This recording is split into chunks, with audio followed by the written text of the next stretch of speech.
We gonna try it. I think I did it right. All right, hope so. Hold on.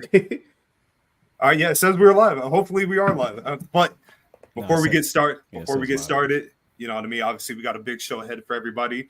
We want to pay our deepest respects to the man, the myth, the legend, the creator of Dragon Ball. You know what I mean? Something that, you know, obviously, if you're a fan of anime, you got started with Dragon Ball, Toonami, Cartoon Network. The great Akira Toriyama unfortunately passed away, if I'm not mistaken, on the 1st of March. It was just announced on the 8th that he had passed away. Two people shaped my childhood: Akira Toriyama and Eric Bischoff. Without them two, don't know where I would be. So obviously, just going around, obviously he meant a lot to me. I don't know about you guys, but Dragon Ball, one of my favorite animes, is a classic. Yeah, if you guys have anything to say before we really get started. Oh man, like everybody went Super Saiyan at least one time in their life, bro. So like you know what I'm saying, RP to bro. Like RP to him, man. Straight up. That's a fact, man. RP to him. I'm not the biggest anime fan, and I kind of got into Dragon Ball Z super late. I honestly didn't get into my 20s, but when I started watching it, it changed my life. I have statues of it. I've watched almost all the episodes, so like it's really dope to see. Unfortunate to hear of his passing, man. So RP to that man, you know.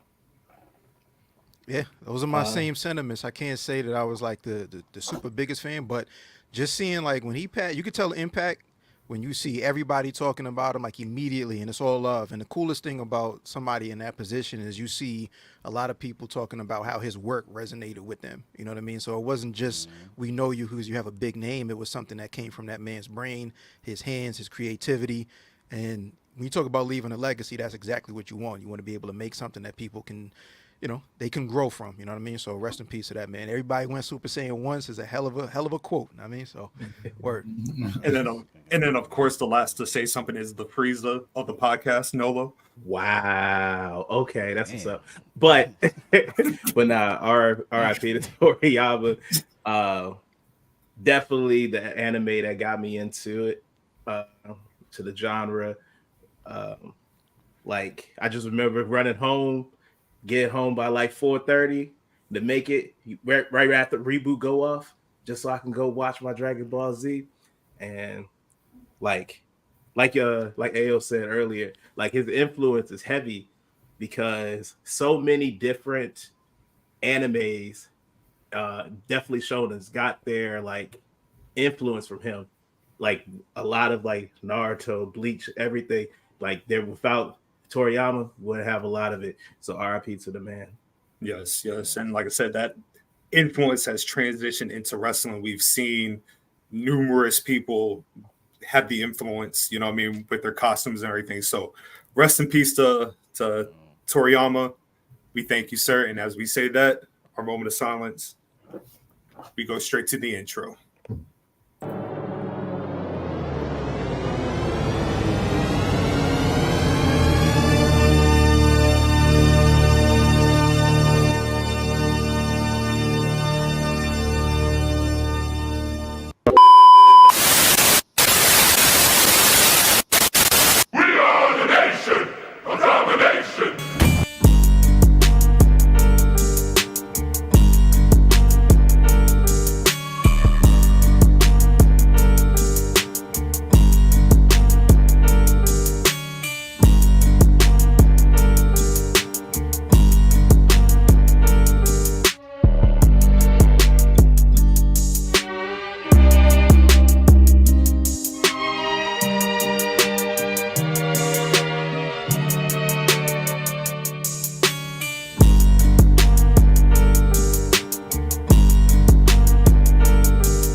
Yes, sir.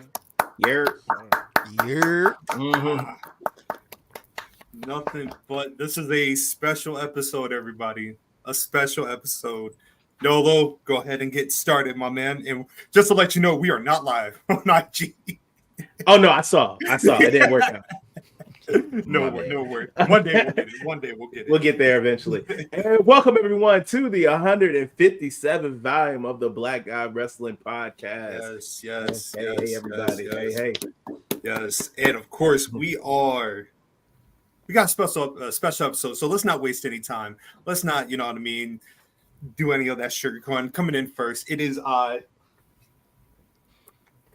Nolo, what am I? The BGW Predictions Champion. Yes, sir. No, where am I?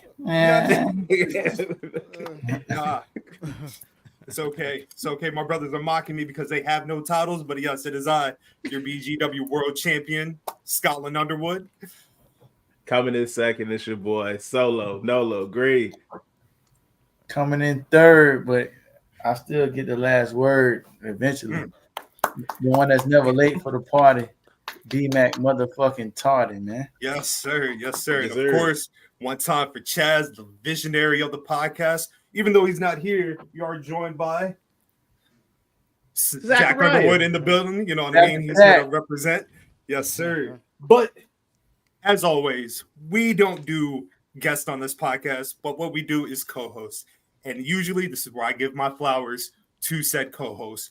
So I actually have no recollection of when we first came into each other's radar. I do remember the initial conversation about us coming on their podcast. And when I tell you I am forever grateful for that conversation, because for those that know me, I listen to probably 3 wrestling podcasts because I'm very selective. One time for Reasonable, one time for the Almanac Show, and then these brothers right here. Every Thursday night, I am locked in because these guys are funny, informative. You know what I mean? The brotherhood, which is the most important thing, I think, in any space. The brotherhood is absolutely beautiful. Like I said, I'm now tuning in every Monday for the signature move. You know what I mean? Like I said, just a podcast that is just filled with just knowledge, and I'm very honored to know these brothers. You know what I mean? Let's just give it up for them. You know what I mean? They're here right now. Ayo, Ron the Don, Boogie's coming on later. Chalaw's coming on. Ladies and gentlemen, the Ringside Club. Peace. Peace to you, Peace to the gods, man. Appreciate y'all for having us on. Absolutely, man. Absolutely, man. We appreciate y'all for having us be on y'all's. Oh, facts, man. Yeah, that was a hell of a time. That was a great show. Yes, I was just looking through like some of our favorite episodes, and that was one of those. I think that was obviously like the biggest episode that we've done as far as the amount of people on one pod at the same time. And that shit flowed so easy. You know what I mean? It was such an easy conversation. It was very fun. You know what I mean? So I appreciate the invite and opportunity to come hang out on y'all side of the fence. You know what I mean? Yo, facts, man. Yeah, appreciate the invite, man. And listen, salute to y'all for 157 episodes, man. Word. That is insane. Oh, thank you. Know what I'm saying? Hey. Congrats to y'all. Appreciate man. it, big dog. Shit ain't It's a easy, journey. man. Listen, It's not. Listen, man, we still on the rise with that, man. We getting there.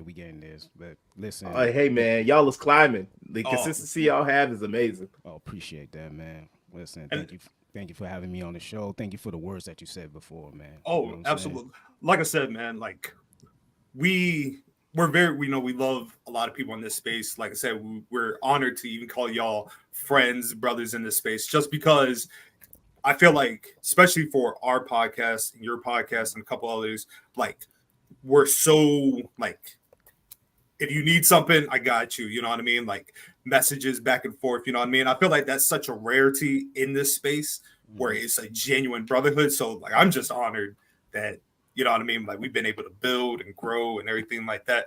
But before we really get locked in, you know what I mean? Obviously, for anybody that's a fan of us but may not know you guys, can you just explain a little bit who is the Ringside Club? You know what I mean? How did y'all get started? You know what I mean? Just a simple introduction to yourselves for people that may not know who you are. Yeah, of course. Real quick, like elevator pitch, 30 seconds, 45 seconds type of shit. The Ringside Club originally, we came together as kind of like two different podcasts, right? So Ron and I have been doing wrestling pods in various forms since, I don't know, 2014, 2015. Somewhere around there. Something like that. Chad Law and I met on set for Loriana May featuring Raekwon video shoot. So we just kind of built from there. Way more on the pro wrestling side once we found out that we were both pro wrestling fans. And then he knew Bug and Chad had their own pod as well. So then we kind of just started collaborating. And one day it just like, fuck, it kind of makes a bunch of sense for us to just bring the four of us together, put it under the Ringside Club banner, and let's move. And the cool thing about that is that's the reason you mentioned consistency. The word consistency happens because we have four people that all make sure that we communicate regularly, keep each other in check regularly. And yeah, so that's how we came to be. And then as far as what we bring to the podcast space is like, we're not insiders, we're not backstage, we're not former wrestlers, we're not aspiring to be in the wrestling business. If some shit happens, cool. If the pod happens to explode tomorrow and we get a deal with whoever, cool. But the point is, we're four wrestling fans that just have fun and having these same conversations that we have on the text, just in front of people on microphones. And that's really it. You know what I mean? What he said. what he said, everything he said.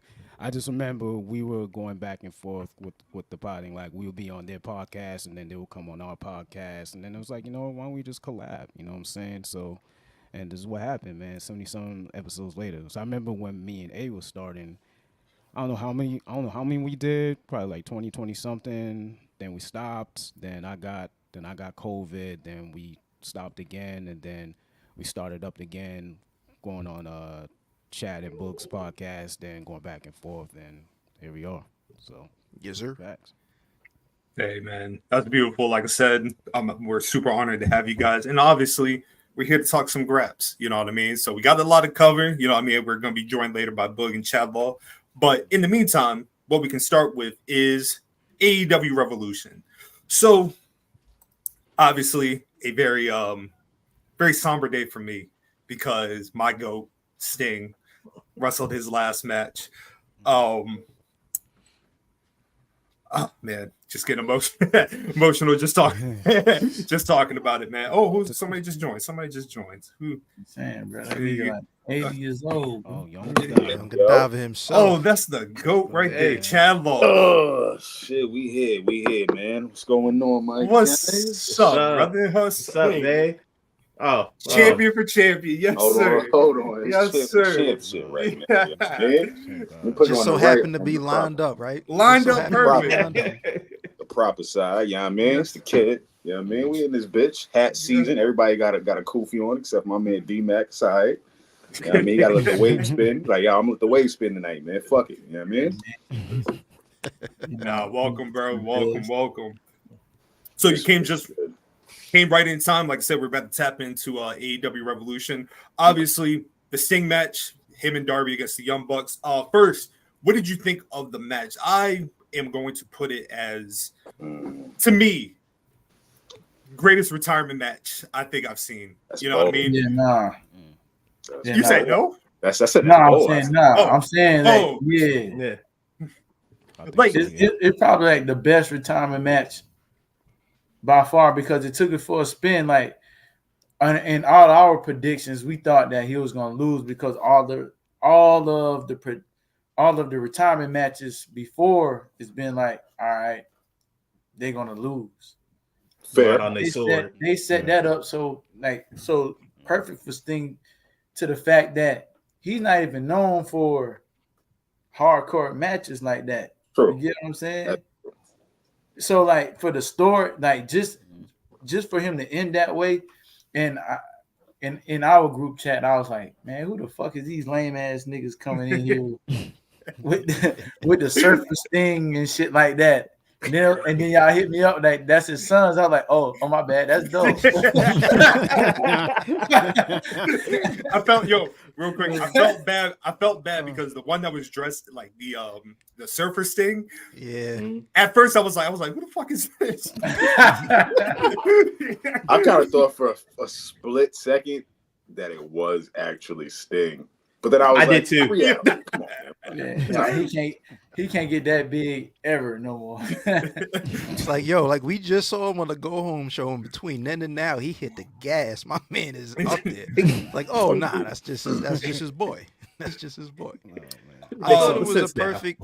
I thought it was perfect. Like Darby, you needed something. You've seen Darby do some crazy shit, right? So I thought it was perfect to see Darby do something that insane to make sense within the story, to have him off to the side for the last 10 minutes of the match. And then like every near fall damn near got me. I was like, oh, this is gonna be it. They hit him with the BTE trigger. That's it. They hit him with this move, that move. That's definitely it. So that was perfect. Had me on every near fall. Absolutely. Yeah, Easily, I will say it probably would be one of the better retirement matches because it is unpredictable. I thought it was gonna be Bucks. You know what I'm saying? I was the only person that called Sting, by the way. You were. I'll give you that. None of us did. Yeah, you were. Yeah. None of us did. Definitely. You said Sting, and I was like, why would that? You make better go home. Tag titles, they gotta go on to the Bucks. FTR is gonna be Blackpool Combat Club, and then it's just gonna be tag team warfare, the tag team division with the Young Bucks. So the rest of the summer is gonna be in a chokehold, and instead we've got the fake C2 for the tag teams right now. And hey, you know why we should have knew? You know how we should have knew this thing was going to win? Because AEW loves tournaments. So this gave them another reason to have a tournament. God, it's March Madness, so I will let them pass for that. A little pass for that one. Yeah, good point. Only because it's March Madness and they wanted to get that shit off. Fine, you can get it off.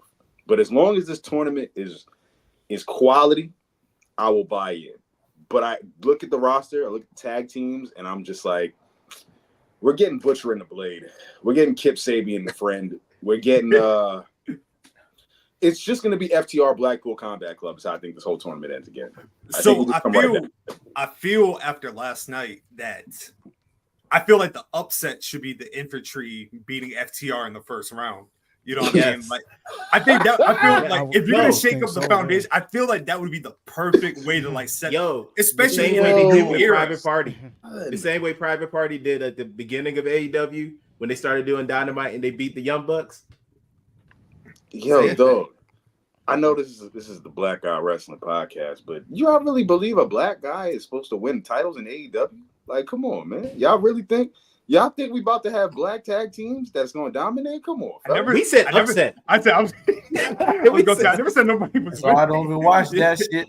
I mean, the upset. I don't even think the Infantry wins, period. Dope tag team, by the way. Like I said on Twitter, I said it online before the bots attacked. I endorse the Infantry. I endorse it. I think it's dope to see Sean Dean finally having a run that looks legit. He's having fun. They look credible, but do I think that they'll even have an upset? Hell no. I don't even think they'll do. I don't even think they win. Do they win? Can someone correct me? Do they win? I don't think they're going to win, but this is a good look for them because I remember when ROH started back up on streaming online. I think they were like on the first episode, and I really haven't tapped into ROH in a minute. But just to see them here now, they built their way up to a good spot. So they're in good place right now. They're probably not going to win the whole thing, but they're gonna get a little. They're gonna get a goal. Yo, fam, I see Brian Keith and Commander being a tag team for this fucking tournament. And how terrible does that pair? I wouldn't be surprised about that.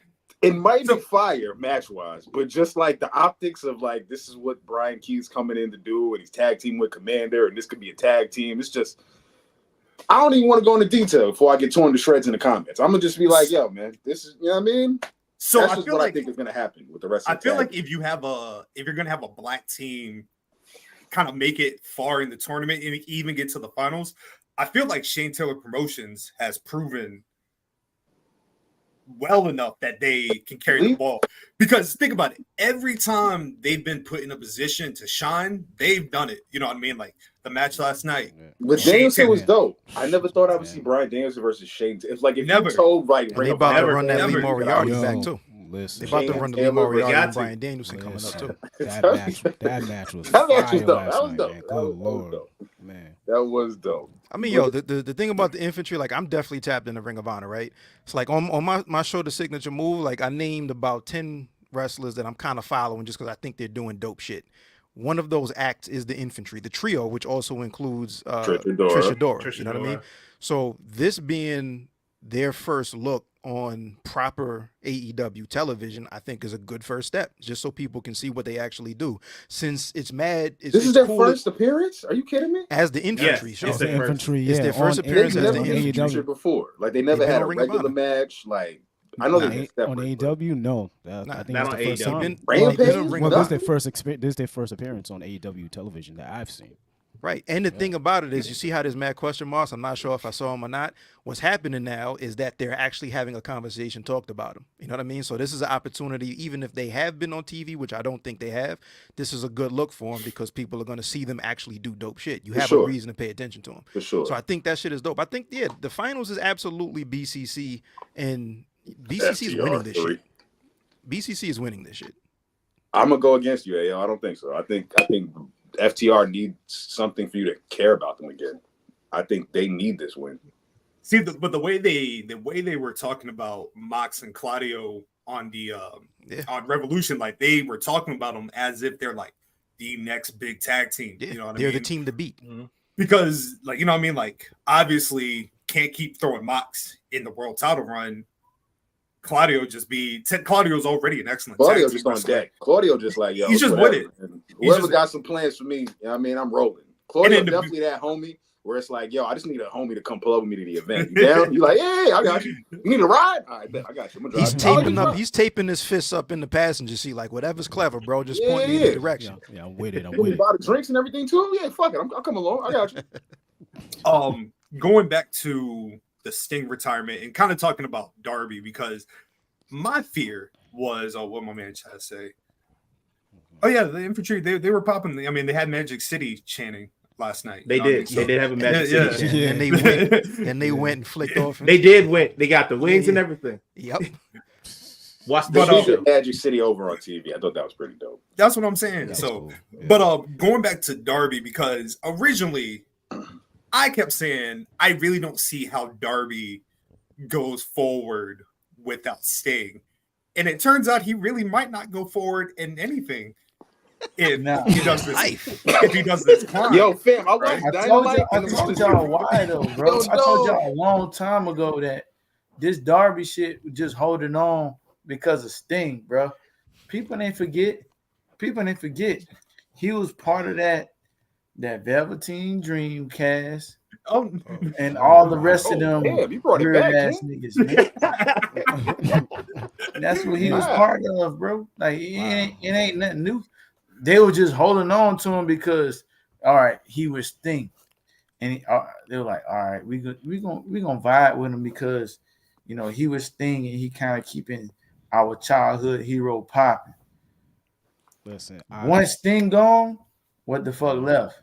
You know what I'm saying? And it's showing right now. I mean, he got bigger things to worry about because a mountain. A whole mountain. Yo, there should have been more emphasis on him climbing Mount Everest and the whole severity of it. Like, Dynamite's promo felt so weird. He's crying, he's putting it over, he's killing Jay White.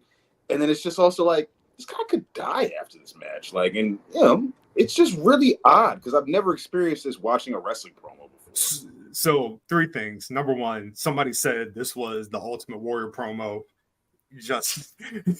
Oh God. Do you know what I just realized? Yo. It's been 10 years since the Warrior promo too. Rest in peace. Yeah, and it would have been. Has been 10 years. And that flew. Yo, fam, I watched that shit live. Yo, I really thought the Ultimate Warrior was about to have a hell of a run in the WWE. As what the commissioner got. I was like, yo, he's back. He's about to have a Legends run. Like, this is crazy. Listen, we're talking about. Yeah, we're talking about retirement matches. That might be the best last run ever. You can't beat dying after the Hall of Fame, dog. Yo, son. Sting just got out of TNA. Ultimate Warrior went to the Hall of Fame. I legit was like, oh, nah. Like, they going, you know what I mean? They got to do something here. Sting, Ultimate Warrior, and then that happened. And I was like, ah, shit. So here's the thing about the Darby thing that I feel like the crowd didn't know how to react to it. Like it just none of us knew how to react to it. We've never He's talking seen about some shit dying like this before. Yeah, we don't see shit like this in regular pro wrestling. Yo, this ain't.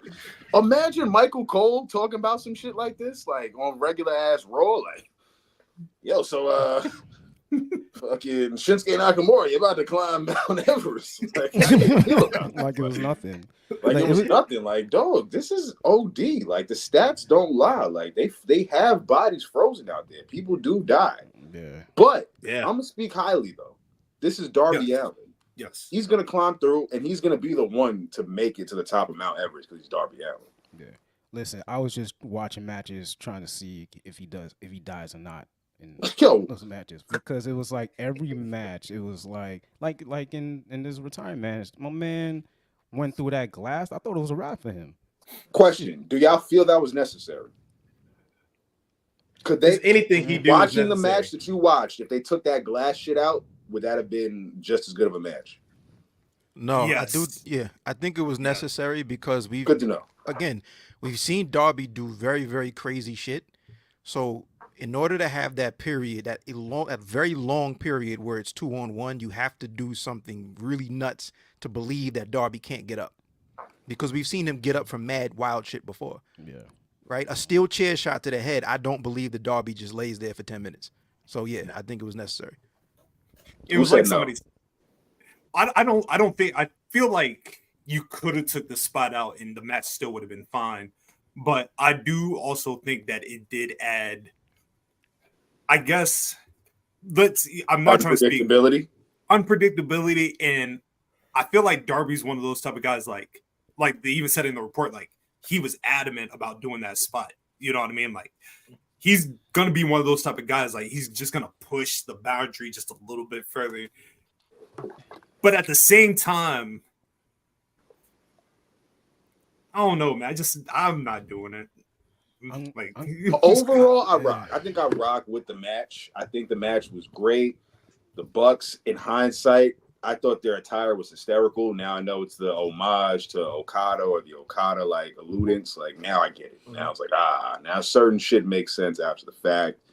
I think the match was pretty damn solid, and you can't really get better of a retirement match because I can't name 5 people who won their retirement matches. I sat through Ric Flair Triple H. I cried. I actually shed a tear when he hit that super kick. I was like, damn, it's over. And then he popped up in TNA. But I don't think this happens with Sting. I think Sting is done. I think Sting is absolutely done. You think? Okay. Yeah. Well, this is the second time. I think he's done. Like, done. Like, Bully Ray is talking about, like, yo, for the right bag, he can go to WWE and have that match with The Undertaker one more time. And it's just like, I think he's done. That match. I'm cool. I'm good. I don't need even that. If it's cinematic. They still talking about it, yo. People still think it could happen. I don't think so. I think we got to put that to rest as the two factions of the podcast space. Yo, I'm not here for Sting Undertaker in this era. Like cinematic match, real match, like they're both done. Like it's over. I feel like if they come back, which I doubt they're going there to. Is Ron, don't speak it up, man. No, I'm just saying if they're gonna really protect them, they'll do it like Undertaker versus AJ Styles. That I don't even want a cinematic. I don't want it. I don't want it. I don't even want it. That's the most I'll do. Other than that, I'm cool. Like I'm cool. I need Steve Borden and Mark Calloway to just be themselves and enjoy retirement. That's all I want. Do y'all think Sting does anything post-retirement for AEW, like commentary, backstage? You know, he said he shot the shit down, but, never say never. It's wrestling. I think he makes like an appearance here and there, but I think he'd save Darby from peril, like the immediate. Absolutely, I don't think that's exactly what's going to happen. I don't think Sting climbed Mount Everest. That's the most dangerous guy. Yeah, let's get Darby will take an 8-man beat down. He'll be all right. But mountain climbing, nah. I think the most you do backstage is probably like a coach to the up and coming talent. He's not that good of a wrestler. I don't think he's gonna coach. Oh, I don't think coaches. I don't even think Sting coaches. I don't think Sting wasn't that fight. Sting wasn't that fight as a wrestler. You feel me? Ooh, I love Sting. Why are we doing this disrespect? Yo, because it's not disrespectful. It's like real shit. Like he hit the sharp shoot. Well, the scorpion. Run it, DMac. Run it. He hit the reverse DDT. Check. I don't And then he'll hit the damn Stinger Splash. What else in his repertoire that we said, oh, this motherfucker could go to Japan and have a 5-star for Dave Metzler? Check this out, though. Check this out. Run it. What era? You gotta remember how old this man is and what era he came up in and what was actually required for wrestlers at that time, right? No, he was the one dude. Goalpost, my dog. That's not goalpost. That's yeah, not goalpost. Yeah, you are. How do you judge best wrestlers, dog? Huh? What's your criteria for judging a good wrestler? Okay, so my criteria of judging a good wrestler is promo, right? Sting got that down pat. Impact. Sting got that down pat. Now, ring work, You can't name classic Sting. That's where I'm stopping at with Sting. That's why I'm stopping at. You can't name too many classic Sting matches for the ring work. Let me paraphrase that. The ring work. Not the aura, not the spectacle, but that's Sting. Sting and Kurt Angle. I remember Sting and Kurt Angle. I was in TNA for that. So. Kurt Angle was helping Sting, guys. Kurt Angle was like, I'm pushing the limit. Dude, you know what I'm saying? Bobby Roode was feeding Sting, my nigga. Like, it was a lot of, you know what I mean? Sting was not the most, the moveset wasn't crazy. The most technical. And I'm saying this with Sting is my third favorite wrestler of all time because the impact he put with me is like the nigga raw. But as an unbiased wrestling fan, that's pseudo journalism because I don't have a degree in this shit. But this nigga wasn't fire in the ring like that. He wasn't. So he's just gonna pretend like Sting, DDP wasn't a classic. We're not gonna pretend like Sting and Vader wasn't a classic. Get him. Sting Cactus won a classic. Sting and Cactus, get him. Sting Luger against Harlem Heat. You know what I mean? Like, yeah, that's my whole thing is like I can't judge everybody by everybody's criteria, right? Like Sting was a power wrestler that was athletic for his size. So in that genre of pro wrestling, he was fire. He did what was required in that era. I give but that's what I'm saying. Like you can't. He excelled very in that era. What do you mean? It's very difficult to judge. Like I can't judge fucking Sting by Zack Sabre Jr. standards. That's not ever what he tried to do. I'm mad that you just made him sound like Kirk Cousins. That's what I'm upset about. He's the backup quarterback that you can put in just don't fumble the ball. That's all I need you to do is not fumble. That's not fair. I don't think. Sting being an agent. That's like being a producer, I should say. Like being a match. I just don't see Sting helping wrestlers become better wrestlers. I just think Sting is such a selfless guy. Like he's like, he went with everything that was going on. Like he was with whatever. That TNA booking that was terrible, he went with that shit. So it's like Sting's not going to fight back. So I don't see him training young wrestlers because these young wrestlers don't wrestle like how Sting grew up. This is how I knew Sting probably wouldn't be a coach. It's when Darby did that article and he was like, Sting asked him what he wanted to do. I was like, from that point forward, I really don't want to hear you, which, you know what I mean? Like, you asking Darby Allin what he wants to do, sir. And that goes to everything they say online about Sting, though, what the OG said. They're like, Sting just be rocking. Like, he's here to get his money, you know what I mean? But if the check clear, he good. Yeah. Yes, he's just like, I'm down for whatever. Like, Sting is that homie where it's like, I'm down to ride. Like, whatever, let's do it. You know what I'm saying? So I fuck with it. I just don't see him being anything else beyond a legacy act in AEW. Nah, he's gonna pop up for the video game releases, special edition Sting cover type. Yeah, legacy action. They handle that retirement with class. Oh, you think they're gonna make another video game?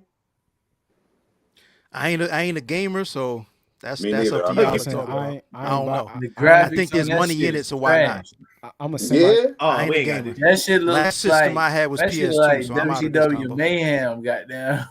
It gives me like No Mercy, like 99 vibes, and I'm not mad at that. But isn't that what they were going for though? The No Mercy. They did. That's what they were going for. I was playing WWE 2K24 all last night.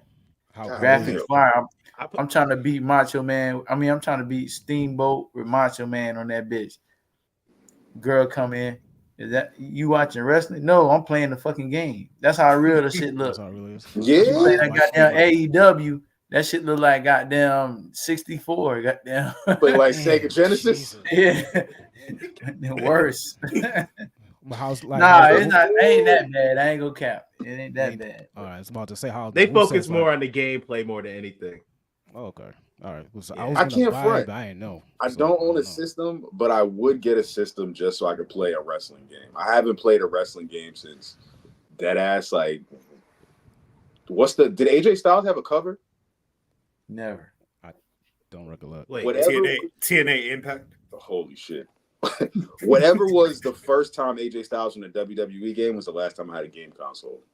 That would have been 2017. Yeah, I had a PS4. So that was the last time I played a wrestling game. Damn. Oh wow. I was playing 2K24 literally before we came on. So Does it feel? It really feels like y'all watching like the real shit. Like, is that much like 2024ish? It's live, bro. it's really good. It's really good. Well, I bought last year's one and it felt like that, so I can imagine how this one looks. All right. So on the gamer side, how much time can you dedicate to that game, knowing that we got all this wrestling content to watch? It depends on Not what you really. want to do. Like, Hey, Bro, we got so much content to watch wrestling wise. Like, I feel like I don't even got the time to play a video game. That's how I feel sometimes. like if Hell, you do I like don't the- have time management. I get you. I get that. Yeah. If you do this, if I you don't do have the time story- to play that shit now. Shit. I gotta argue with my girl. I'm too old to play video games. The fuck you talking about? Nah. Because I'm just like, yo, I Grown-ass could imagine me going down a rabbit hole of like 3 hours of just like storyline mode. It's like, nah, I gotta beat this shit. Nah, I gotta and then in the back of my mind be like, fuck, I gotta watch NXT after this shit. Yeah, Damn, yeah. it's 4:00 in the morning. Shit. Nah, I was Too doing much. I was doing the story mode and I was sitting there for like a good hour. So you can get sucked into it. So Pause. Yeah, I feel you on that.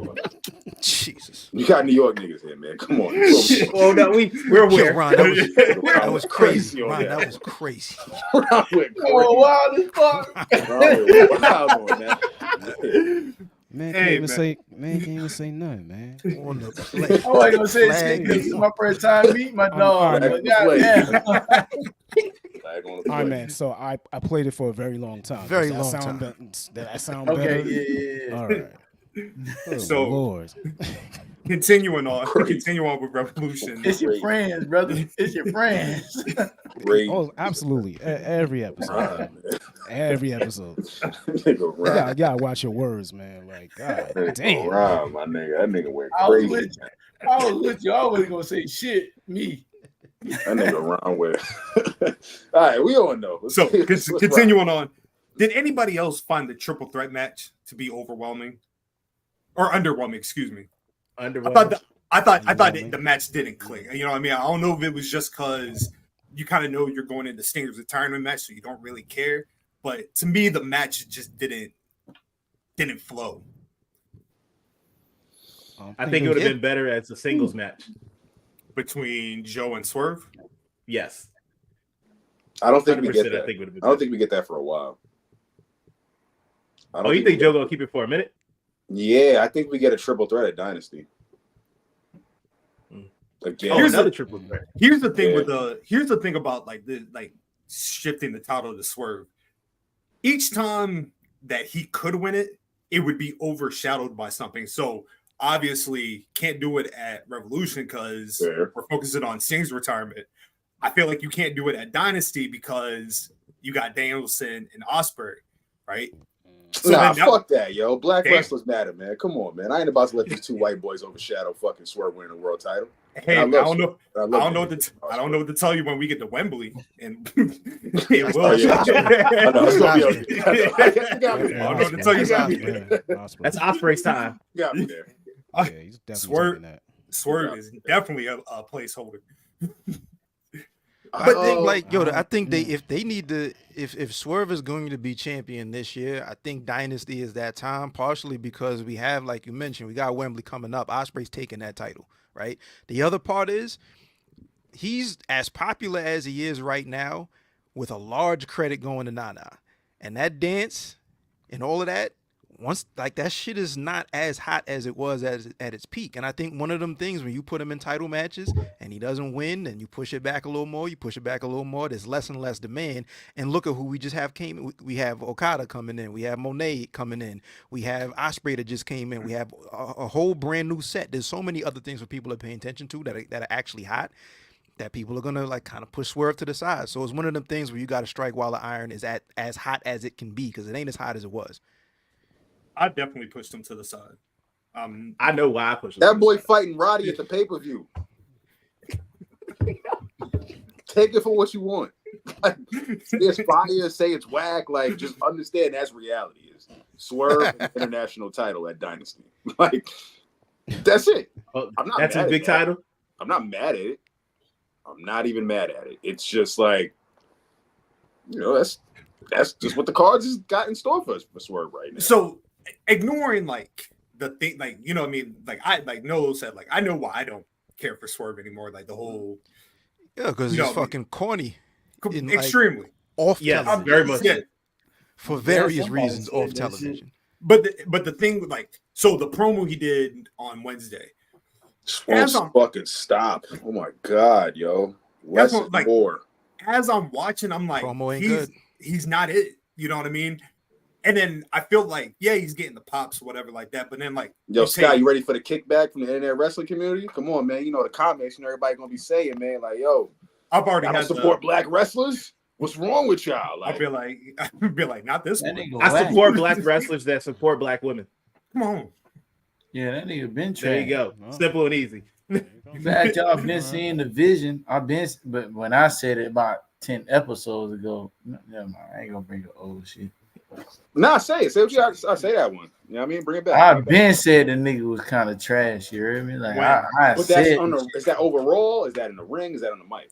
Because like in the ring, he's straight. In the ring, he legit. He's legit in the ring. His persona, like it didn't reach. Right. It wasn't really right there. And then when he got to the majors, if you will, he did what he was supposed to do. I'm gonna ask a question that I asked the team on Thursday's recording of the RSC. So, because we was really going at it about this, we wasn't going at it per se, but we was just like in my law take. I really like watching Dynamite. Like I think my blood was like watching this second annoyingly over the top. Wait, there's more. Let me go into detail type of Swerve promo that he cut. Like this week, the horrible Dynamite last week when he just had to keep telling. But listen, I broke into this guy's house to beat his baby up, and then it's just like, you know what I mean? There's certain shit that Swerve be saying that I'd be like, yo, dog, come on, man. So the question I pitched to the group was, who are some of your favorite less is more wrestlers? Like, who are some of y'all like favorite? Like, we don't talk. I just show up and kick ass. Like, who are some of y'all favorites? Hey, there we go. Okay, yeah. Common favorite. That's a common favorite. Yeah, I think that's a quiet common Guerrero. Juventud. You said Juventud Guerrero? Yeah. Holy shit! That's the first time between any podcast that Juventud Guerrero's got a reference in 2020. Man, the juice, man, when the juice got loose, it was fire, bro. Like that, man. Yeah, honestly, I was there, son, in 2004 when them boys showed up on a lawnmower, and I was like, "Yo, this is some fucking wrestling right here." They got 3 Mexicans showing up on a lawnmower. Vince McMahon was fucking going to hell. Wild. He was wild. Going to hell. Yeah. Now, all jokes aside, my favorite like grap of all time was Brett for sure. Okay. Damn, these answers are getting kind of similar. All right. That was another one I mentioned. Yeah. Brett, Malenko. Yeah, like Brett was fire. I'm gonna say low key. Anytime the Steiner brothers was on a pay-per-view, I picked up the tape. Okay, Steiners. I mean, that definitely was the brothers because it wasn't Scott. Scott was talking shit in WCW. That Frankie was talking shit. Shit, if you throw in like an old school Ron Simmons did not say much, but Ron Simmons, like, you got active. Ron would say like maybe 2 things. Yeah, you know what I mean? And then boom, power slam. Yo, you ever see Ron Simmons like his promos on like ECW TV? Fantastic. Yes. Fantastic. Tremendous. He's the man. Yo, he is still a very big man. Yes, when we saw him at Ashe, that nigga's yeah, solid human being. Very, very good man. Very good man. Damn, who else would be a good one? Too Cold Scorpio. Okay. Yeah, Too Cold. I wouldn't call it Too Cold. That was a throwback. More. I don't think I would have called him, but lesser.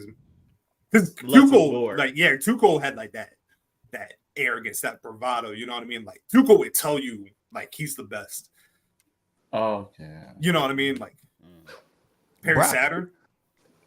Perry Saturn. Like Perry Saturn. Holy shit. I haven't heard that in a minute. Yo, that's funny. Hey, yo, we gonna talk about this. So we just gonna name all the radicals? That's funny. No, not all of them. Yo, I didn't realize Perry Saturn had hair. Holy shit. Man. Eliminators. You know what I mean? It fucked me up when I watched Goldberg beat him Cronus and Saturn. Did you say Brock? Yeah. Okay. Brock is as less is more as you can get because he couldn't talk. You don't want to ever hear a Brock promo, and then you get in the ring and I'm telling you, at any given time, this shit he has the aura of this can go down, right? You know what I mean? Like, what about Shamrock? Shamrock had some promos. Like they tried to have him talk. He just wasn't really all like he screams a lot. You know what I mean? Just you give him the mic, he just yells. It was great. Yeah, was it somebody from this account that said that Ken Shamrock Undertaker match was terrible?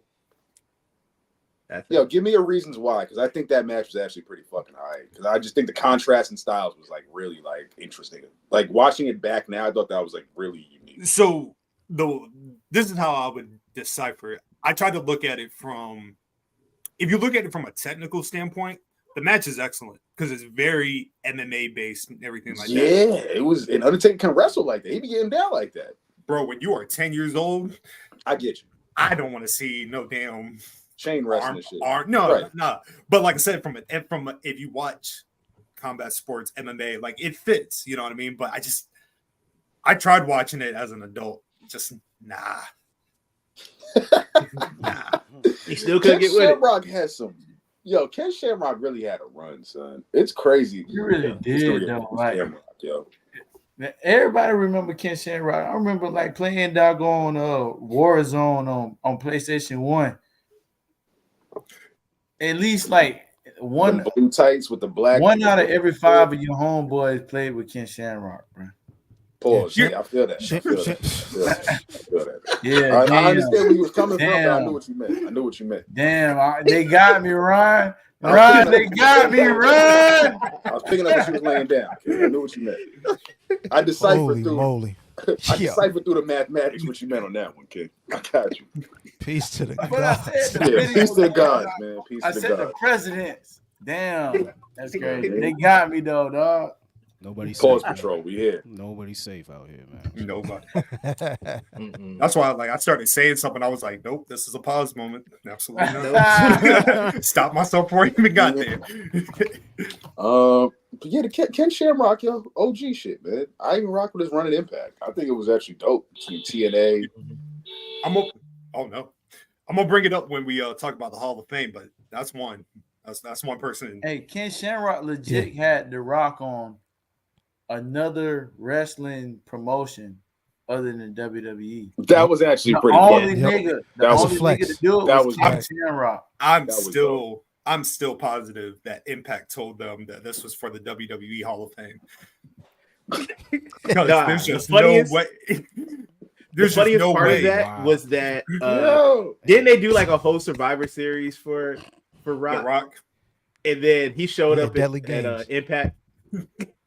Oh yeah. Oh damn! Yeah. Wow. That was supposed to be like his 20th anniversary or 30th anniversary, and Rock was like, "I'm not coming. I'm not gonna be there. I'm not coming, I bro." That. Yeah. Jesus. Fuck you thought? I got stuff to do, bro. Now he here on deck. Now he's just here every Friday. And I'm not mad at it. I'm here for this shit. Just to wrap up Revolution, because like I said, we don't got to really talk about the whole card, but the Ospreay Takeshita match, thumbs up. Amazing. Hell yeah. It was what I Match of the expected night. because, like, I think we all here to one degree or another super tapped into Ospreay as it is. Like, I've watched, he's been one of the best wrestlers, if not the best wrestler, for the last 4 or 5 years. You know what I mean? And now that he's on regular TV as a weekly member of AEW, people are gonna get a chance to see that more. But that shit was exactly what I wanted it to be. And like Takeshita gets slept on, and this was a good time for him not to be slept on. I got a good question then. Since Sure. Ospreay is now on regular TV, you know what I mean? Obviously, before him, we were just seeing him on New Japan, Rev Pro, XYZ. But now that he's on weekly television, do you So think surreal. it's very surreal, but do you feel like eventually people will get tired of his match quality? Nope. If he wrestles No, the same I don't type think so. Nah, I don't think so. But I think like it's also going to be one of them things. He's not going to wrestle the same match against every opponent either. There's going to be people that are different sizes that have different styles. Like Takeshita is pretty close to his style, and so is Fletcher. Fletcher is, they're billing him as the next Ospreay. So, nah. We can't can't remember that Will Ospreay and Will Hobbs are gonna have that was such a banger Yeah, that like that's a that different right type there. of match. Will Hobbs is gonna have a match of his career, match of the year contender. Yep. And that's not fair to a lot of people when you watch Will Ospreay wrestle compared to the rest of his roster. Ospreay is the cheat code. He had TNA's 2 best matches last year. You know what I mean? Like he has the best match for promotions that he's not signed to. Yeah. We said that on one pod. I was like 7. You could probably say out of like 7 promotions, he had like the best match in their promotion. 1000%. 1000%. Easily. Mm-hmm. Wouldn't it be wild? I'm not saying this is gonna happen. Wouldn't it be wild if his worst match is with Danielson? The overhype, the people expecting it to be I think it's just people expect every Will Ospreay match to just be such a banger that when we finally get that one Ospreay match where it's like something was off here. I don't even think that's gonna get a low star. I think it'll just be like that was a 3-star match. That's how it I was. think, like, but That's how it was when he wrestled Kenny. I was hoping it was just gonna be. I was like, God, give me a reason for this to be terrible. Okay. That shit was But this amazing. is going to be like that match. If you watched a lot of Ospreay versus Saber, it's going to be that because that's the closest type of guy that you can kind of compare Danielson to. So it's not going to be the same. It's not a wrestler that's as dynamic in the ring as Ospreay, but that's cool. It's a different style. You know what I mean? Danielson's whole game plan is how the fuck can I ground this guy?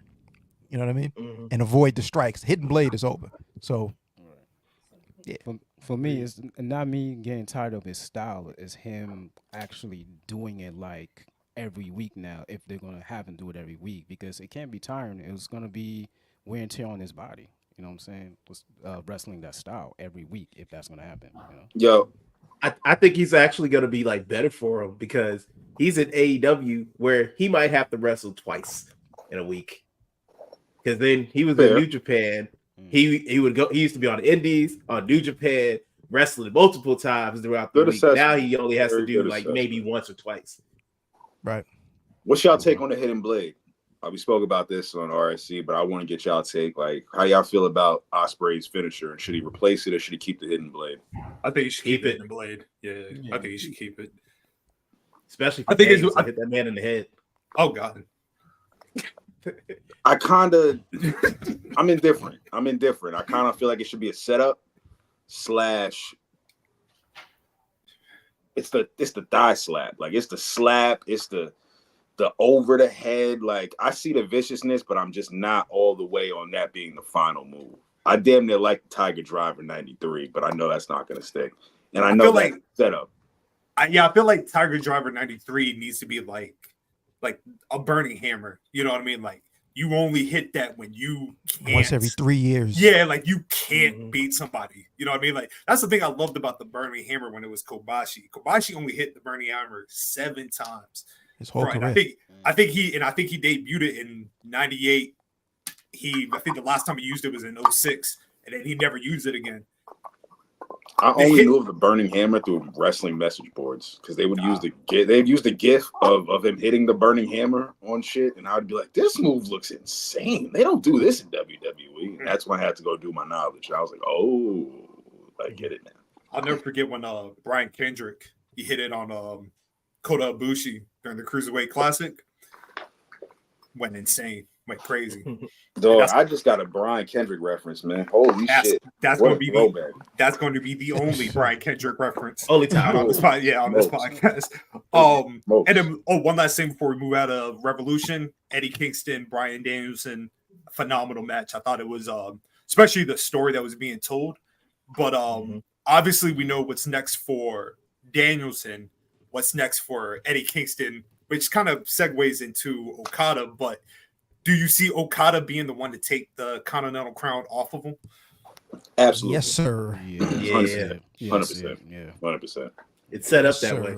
What a prop to hit on that one. Does Okada win at Dynasty? Absolutely. Absolutely. But do it matter because nobody really watch AEW like that. For real. What you mean? AEW watch this man, bro.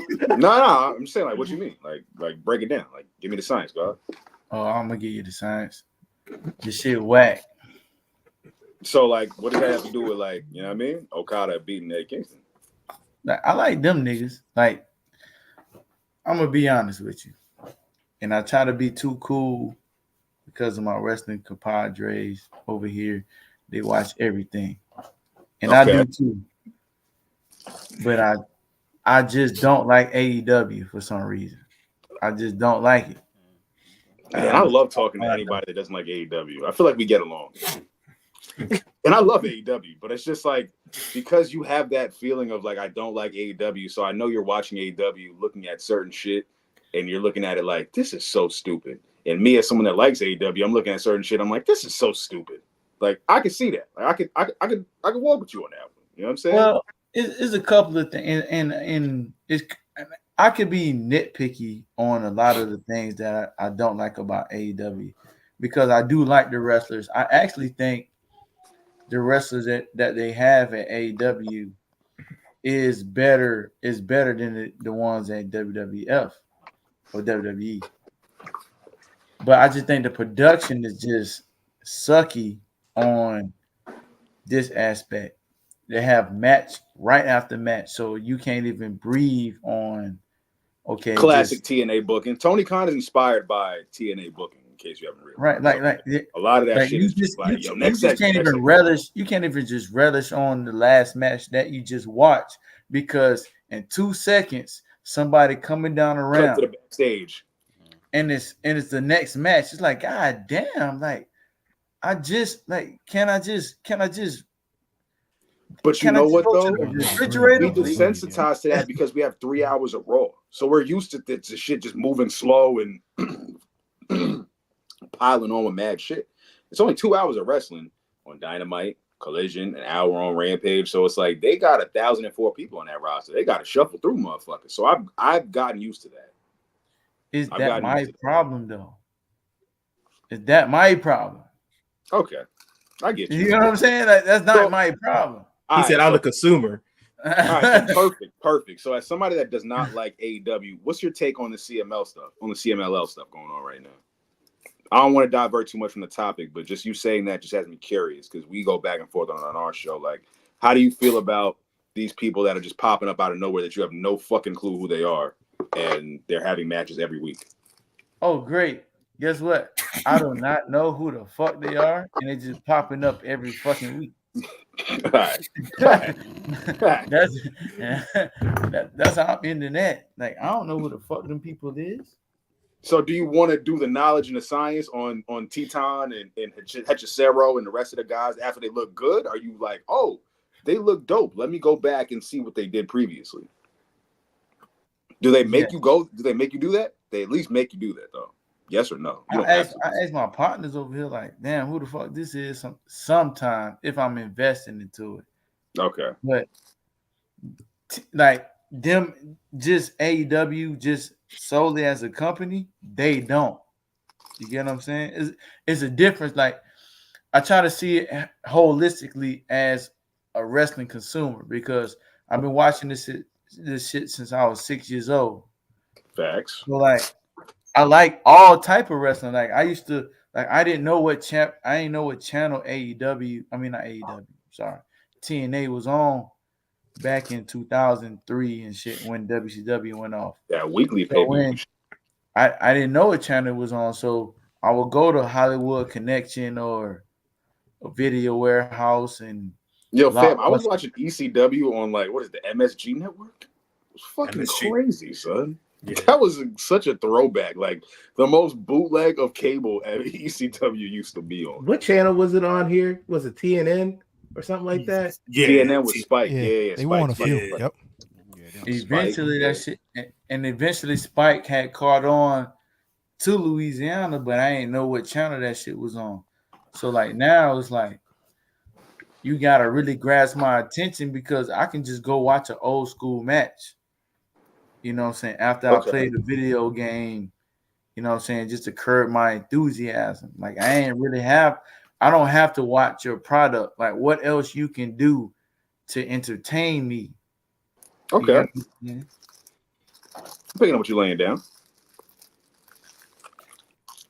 I feel like AEW is one of those type of companies. Like I agree. Like I felt at Revolution, like you didn't really get a chance to digest like the match. And like I think it was the match between after Eddie Kingston and Daniel Bryanson. I was like, oh damn, we're going to the next match already. Like there's no gap in between.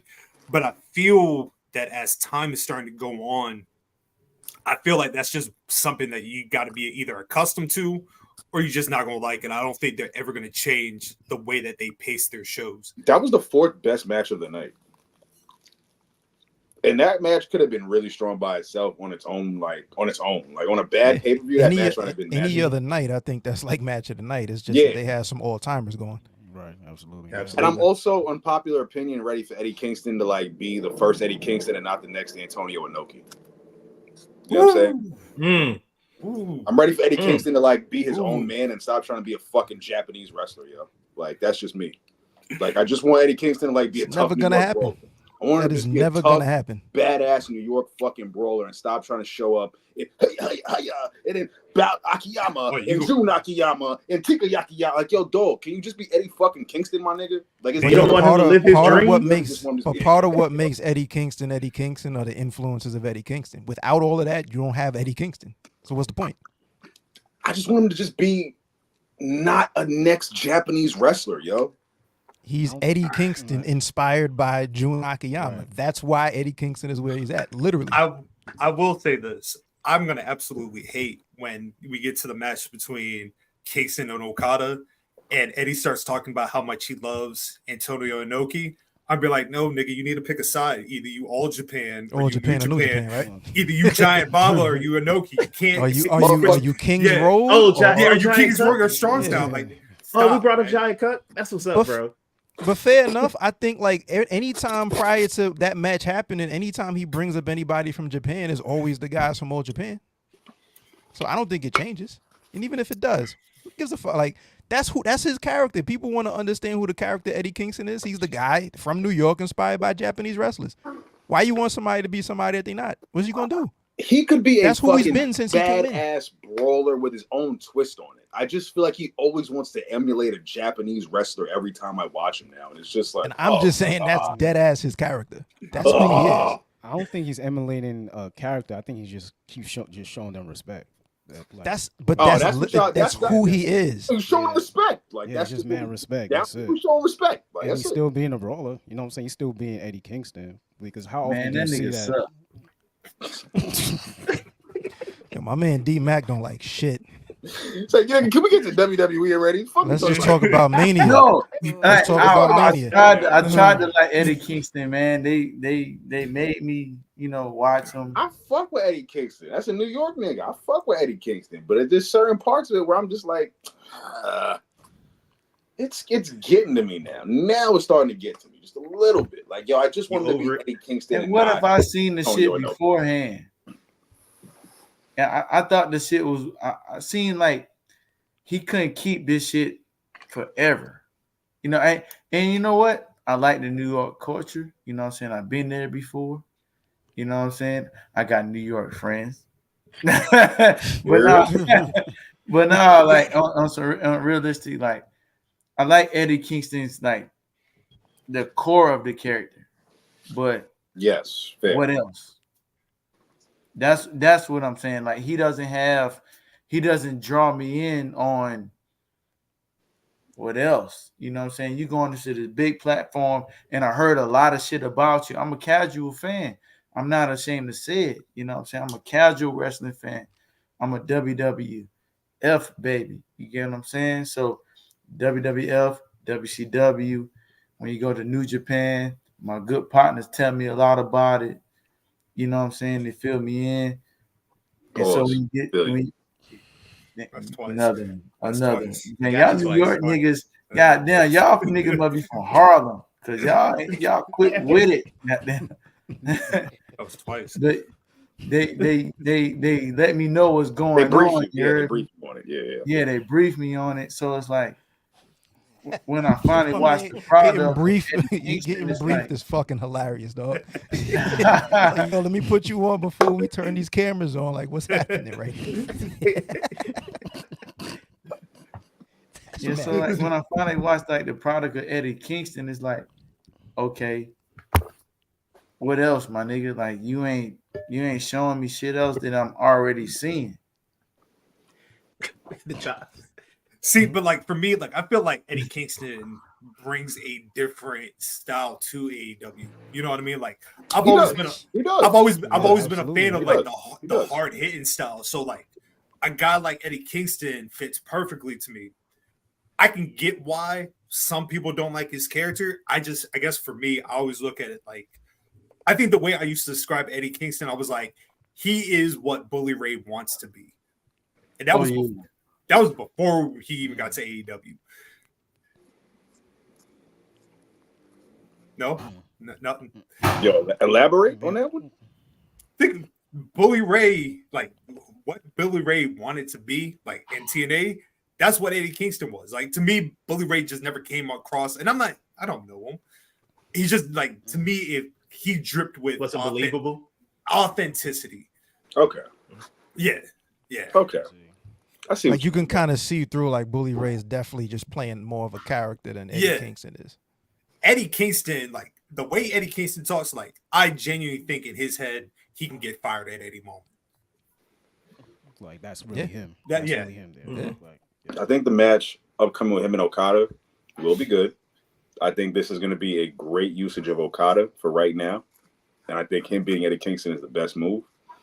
He's got a strong win over Danielson. And, you know, the international, that's the international, holy fuck. The triple crown. The Continental Crown, yeah. The 3C title. I think that's going to be on Okada for the rest of the year, yo. Yep. I think he's going to have that motherfucker in a headlock. And I think it's so interesting that he's going to be able to go to New Japan. But I think it's kind of a step down, no? Our New Japan analyst? So. I think so. Our New Japan analyst, can y'all step in on this one, on this feeling of mine that I'm having? Like, I guess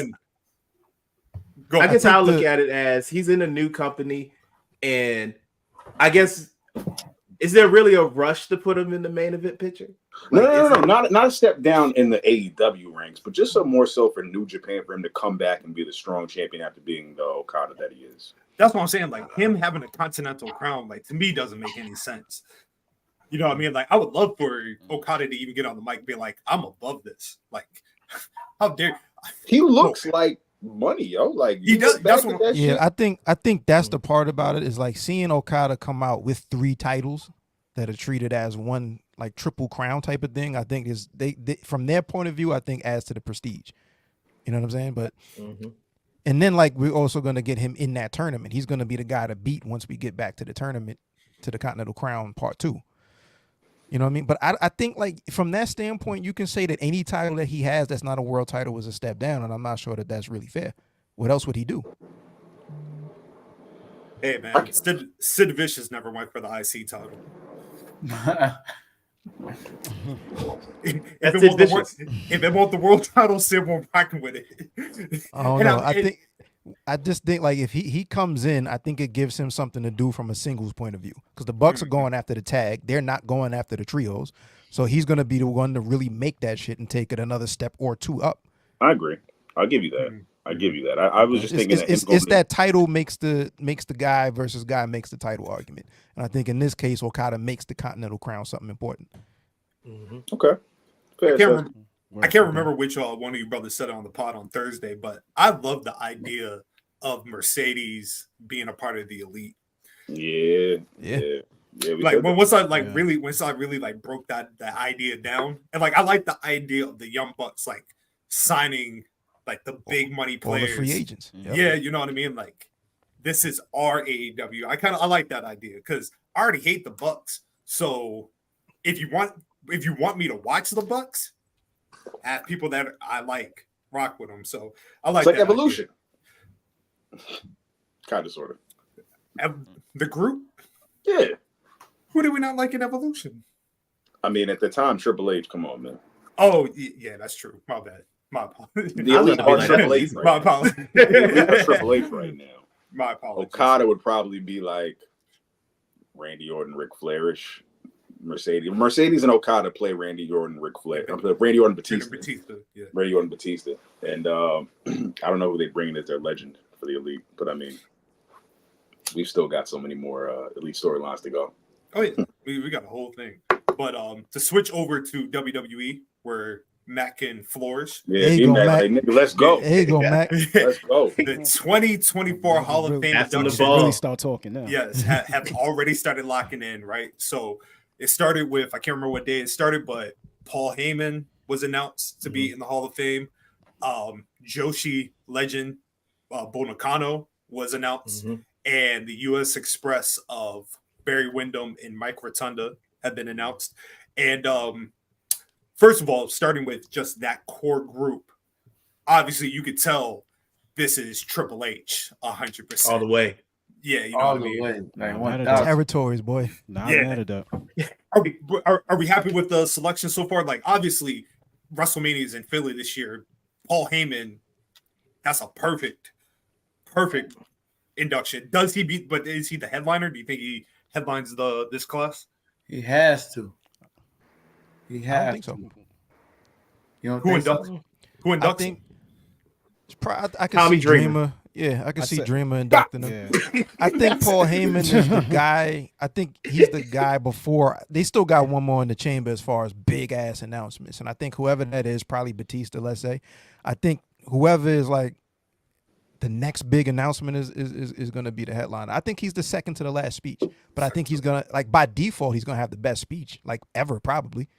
Easy. Like, the stories that he could tell that he, that get left out of the speech, like he has too much to be able to talk about. When y'all brought up Tommy Dreamer, man, like that WrestleMania 17 story just makes me laugh so much. Yeah. It's one of my favorite stories ever. Because why were you? I want this man dead, bro. Like, kill him. Man, he happily told it. Yeah, it's like just kill him.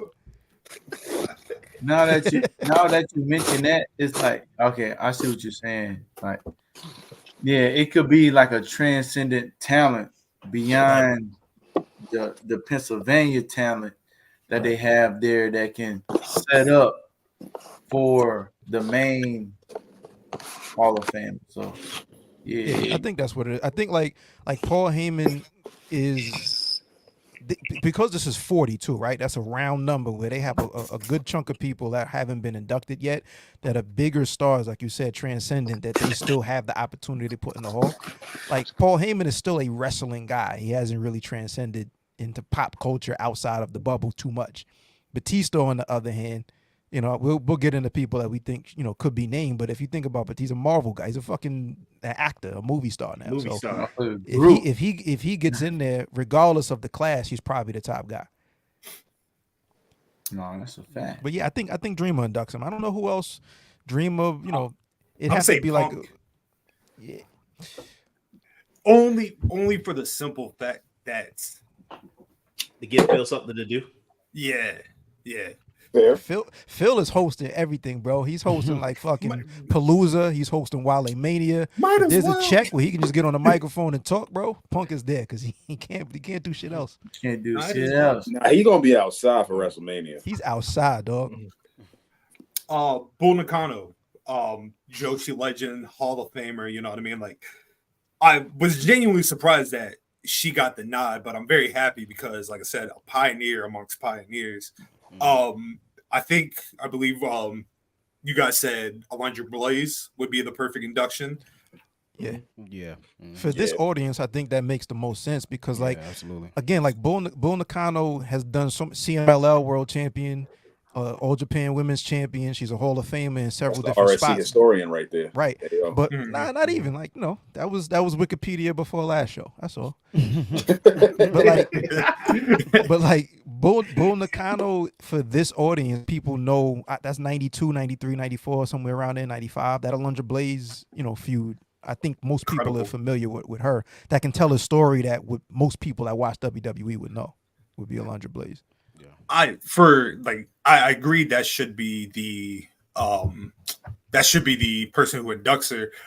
Honestly, I can't wait. Like, because they'll interview wrestlers leading up to about like their influence, and I genuinely can't wait to hear like the opinions of an Asuka and Kairi, Iyo Sky, just for the simple fact like there would be none of those three if it wasn't for a Bull Nakano, an Aja Khan, Minomi Toyota. You know what I mean? Like genuine legends in that space.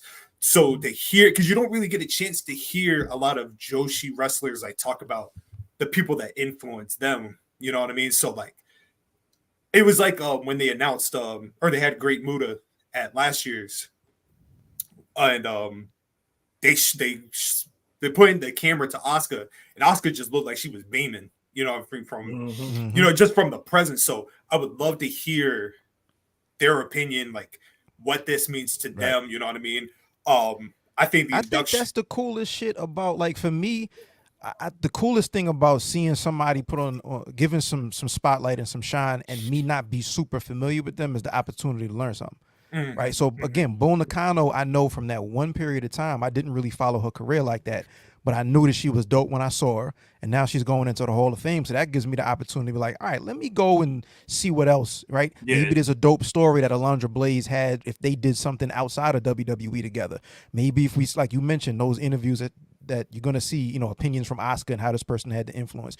That's the cool thing, not to go back to AEW, but real quick, the cool shit about seeing some of these CMLL guys that I do not know who they are is now I got the opportunity to fucking know that their name exists and go learn some shit real quick. So that's kind of what I think is dope about the Bull Nakano. Like, for Triple H, it was an education piece. Like, there was something, I don't remember if it was on one of the press conferences after one of the pay-per-views, but he didn't know the term Joshi. Joshi, yeah. You know what I mean? Yeah. This is Triple H, who runs the creative for WWE, ain't know the term Joshi until it came up recently, last year, something like that. And I think the dope thing, like, I can't remember what year Jushin Liger was inducted. But no, not even when he was inducted, when they brought him to NXT to wrestle Tyler Breeze. And I'll never forget me being a fan. Like, I already knew how Liger got busy, but like to have like the current roster talk about how important he was to just that style of wrestling. I love stuff like that. For me, as far as inductions, now that we've already brought it up, I think Tommy Dreamer should induct everybody. You know what I mean? And that way, when we get to... it's just the Impact crossover. That's what... So that way, when we get to the Paul Heyman induction, like we already know what's coming. We already know what's coming. When you see the tears well up in his eyes. I want to see Tommy like reach his hand, look like slowly into the jacket, and then pull out the card. Like, nah, I'm just here to introduce Paul Heyman. You know what he's got to say? He's got to reach into. He's like, "Hey, Paul, I got a check for you." Yeah. Nah, it's really the bill for everything he owes him. Like, he just rolls out the scrolls. Like, my dude, this is interest, my G. Like, you owe me a lot, my guy. All those T-shirts that got printed that came out of my pocket. That came out of that was my blood. You owe me your life for real. Yeah. That's anybody else as far as like who should induct Bull Nakano? Nah, I don't got anybody. I think it should be Alundra Blaze. Yeah, Alundra. Okay. Mm-hmm. And the next one, the sad Hall of Fame induction, just for the circumstances. Barry Windham, Mike Rotunda, the U.S. Express. Whew, man, that video of Triple H calling them, some heavy stuff, boys, heavy stuff. First of all, shout out to Barry Windham for being a 2-time Hall of Famer without even really realizing it, because he's already inducted as a member of the Four Horsemen. I think I saw somebody, they're genuinely surprised about Mike Rotunda, but I feel like Mike Rotunda had a career that's worth remembering. You know what I mean? Like, I feel like everybody remembers IRS. Right. Yeah. But really do. That's how I knew him. If I remember too much from like the 90s. Yeah, I don't even know. I really didn't even know about the U.S. Express like that for real. I ain't even hold you. So the thing with the U.S. Express is like they were only in WWE from '84. Like they wrestled together in Florida, then they got signed to Vince. So they were only in the company from '84, and then Wyndham left at the end of '85. So they were only together for a year and some change. But obviously, and they're two-time WWE tag team champions. But obviously, it's the emotional connection for both men. For those that remember, you know what I mean? Mike Rotunda is the father of Bray Wyatt. Barry Windham is the uncle. Barry Windham nearly passed away earlier last year. You know what I mean? Obviously, the tragedy of Bray happening later in the year. Just the idea, like even somebody that were just bringing up, they're like Wyndham Rotunda. That's Bray Wyatt's real name. So obviously, that's going to be the most emotional moment of the Hall of Fame. Do you see Bray being inducted? Or do you think that'd be too heavy for this Hall of Fame? Yeah. Oh, you mean this year? Yeah. Impact alone, he should, bro. But do you think that's too much for people like to have his father inducted and then you induct Bray immediately after?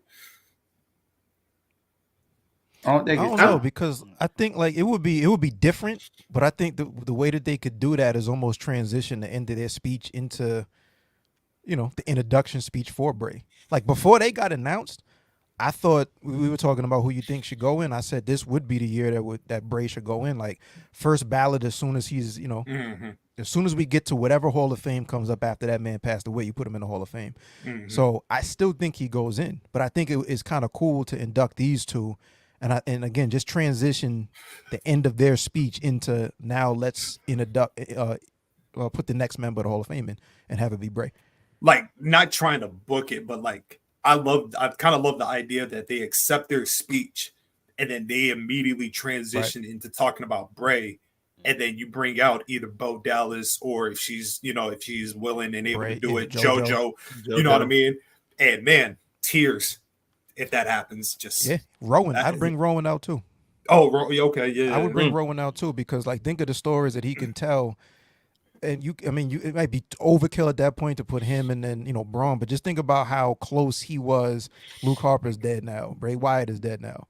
You know what I mean? Like you have there's a lot of emotion in that kind of in the who actually introduces him. But I'd even take off that AO. I would even go, you might as well put the whole Wyatt family in.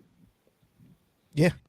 You might as well just because to mention Bray and then not shine light on Luke Brody's league. Like, you know what I mean? It's like, come on. Like, you might as well package the whole group and be like, I like that. Why? I could even see Luke Harper getting his own introduction into the Hall of Fame, just off of the Wyatt family and Bray. It could be the both of them with the Wyatt family. So I see a variation of either of those two or the group or one by themselves. That's my take. Yeah. So is it like unanimous on like Bo Dallas being the one to introduce the U.S. Express? That's exactly what I was thinking. Yeah, Bo Dallas. Yeah. Sure. Why not? Either him or another family member, or somebody from like the 90s that's not tied up with AEW. Fuck it. Whoever's on your Legends roster, whoever they had an impressive feud with that's still alive and standing, go for it. That's what I think induction. Okay, I like it. They also saw the rumor of Leah Maivia being inducted into the Hall of Fame. Leah Maivia, an influential promoter back in her time. The Rock's grandmother. Is it grandmother? I didn't want to be disrespectful. I didn't want to say because I thought that was his mom. But so is that like Peter's wife? You said what? I think it's his great grandma. No, it's his grandma. Hold on. Did you just say I don't know my wrestling? You don't know it, bro. How you not know that? don't know how you don't know. You tell me. Man, what the fuck is wrong with you, bro? Yeah, definitely the grandmother, by the way. Yeah, like, everybody know that shit, right? No, you didn't know. Everybody know that though. Did you know? Yeah, nigga. What the fuck wrong with you? You got it, nigga. You got it. But it's like RSC goes south. Very much. But I feel like that's an excellent Hall of Fame choice. You know what I mean? Especially her influence being a promoter in a time where like it was just men promoting. Yeah. So I'm happy with that. I just think of like what the speeches, like how dope the speeches are. You know, the stories that she could tell from that time. So this is going to be a Hall of Fame between her potential speech and Paul Heyman. Paul Heyman, are they doing that right after the SmackDown again? Yes. Word. Heyman got to get the most time. Like you can't cut a Paul Heyman speech off. Like he gonna mention everybody except Redacted. You know what I'm saying? Redacted won't be able to be mentioned, unfortunately, during this journey recap. But we got buddy. We got plenty of other names for you. CM Punk, Roman Reigns. Lots of people are. All he has to do is tell an extra CM Punk story and throw the Sandman in there, and we're good. We're good. Yeah, I remember when Sandman drank his first beer. All right, we're cool. So you never even had. Just the extra ECW chant. We're good. I spent some time in WWE from 2002 to, and then I came back, and then I met Punk. He's going straight from Punk to fucking Roman. Nothing happens, bro. And just to clarify something, Leah Maivia passed away in 2008, so she would not be. Holy shit! She will not be given any speeches. She will not be given any speech. Wow, man. That's on the pre-show. Let me tell you something. If she does give a speech, it's the greatest speech of all time. Holy shit! Flip that one up, y'all. That was crazy. Woo, buddy. That was that speech right next to Darby. Mark Calloway. Chill. Tupac Coachella, goddamn. So obviously, Leah would make that four inductions? 4. Yeah. All right. So we brought it up. Who else would you like to see inducted? I said earlier, I think Ken Shamrock would be a great induction. You know what I mean? Because he left. Obviously, Shamrock's one of those, like, he's a UFC Hall of Famer. Probably, you know what I mean, outside of the ECW version of Chaz, like somebody who brought that MMA style to pro wrestling, he'd be a great induction. I think somebody brought it up on the ringside this weekend. Lex Luger would be perfect. Mm-hmm. Yeah, Lex need to be in there for real, bro. Like, I don't care who you are, but at least one time in your life you thought about putting somebody in that torture rack. I've done it. Exactly. I've done it. Yeah. I've done it. I put somebody in the torture rack. Oh, definitely put people in the torture rack. Can we get China as her own induction? That's what I would like. Personally. Not this year. I'd like it, but I think maybe not this year. I'm with you. Maybe not this year. Let's say it for like Minnesota or something. Like maybe it's not this year. We gotta wait till that lime wire get back on point, man. I think R-Truth gets it. I think R-Truth goes in the Hall of Fame this year. Or he makes some type of like appearance, or he just waves it up. I think R-Truth he's had a hell of a career, and he gets to be he's Hall of Fame. He's running Raw right now. Raw is R-Truth, man. I just think about it like this is 40, right? Yeah. There's gonna be a big ass name. If it's not Batista, this is the year that Cena goes in. Cena, yeah. But I feel like Cena would have been the first person they would have inducted. Fair. Yeah, I mean, it would have been the first, but I think like it's also the standpoint that once you announce him, it doesn't get any bigger than that. So it's either going to be the first name or the last name that you announce to close out. This is the guy, the centerpiece of our Hall of Fame this year. Then like it's funny as hell too. Like for him to go in Philly thinking about back to that one night stand where he booed the shit out of him, that'd be funny as hell. But it's 40. Like it's gonna be a big ass name that they induct, and like Heyman ain't a big ass name. Like he is to us, but not to said casual fan? I think from the perspective of like, I do think Heyman is the headliner. I do think that. I think just from the simple fact that it is in Philly, that they're not going to try to make anybody go. Because number one, how do you follow a Paul Heyman speech? Cena could do it. In Philly.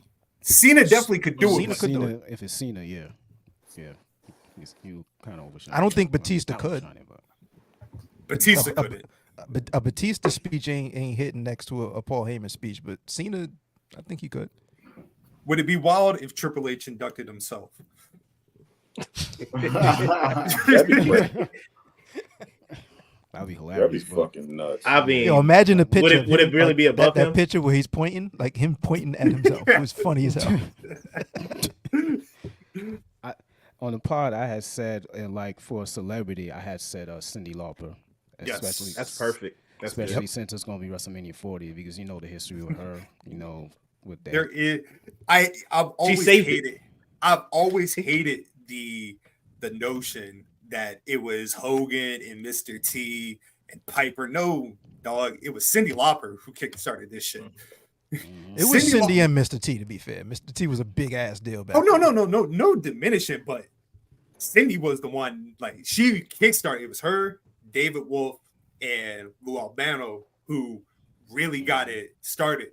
Adding Mr. T definitely helped because 18 was big at that time, but like, I feel like that's one aspect of that rock and wrestling connection that a lot of people miss out, is just the impact Cyndi Lauper had. You got to remember, the second biggest star at that time was Wendy Richter, and who was managing her? Cyndi Lauper. You know what I mean? Like, so I would love if Cyndi Lauper was inducted. She's a name that I'm just surprised hasn't been yet. That's crazy to me.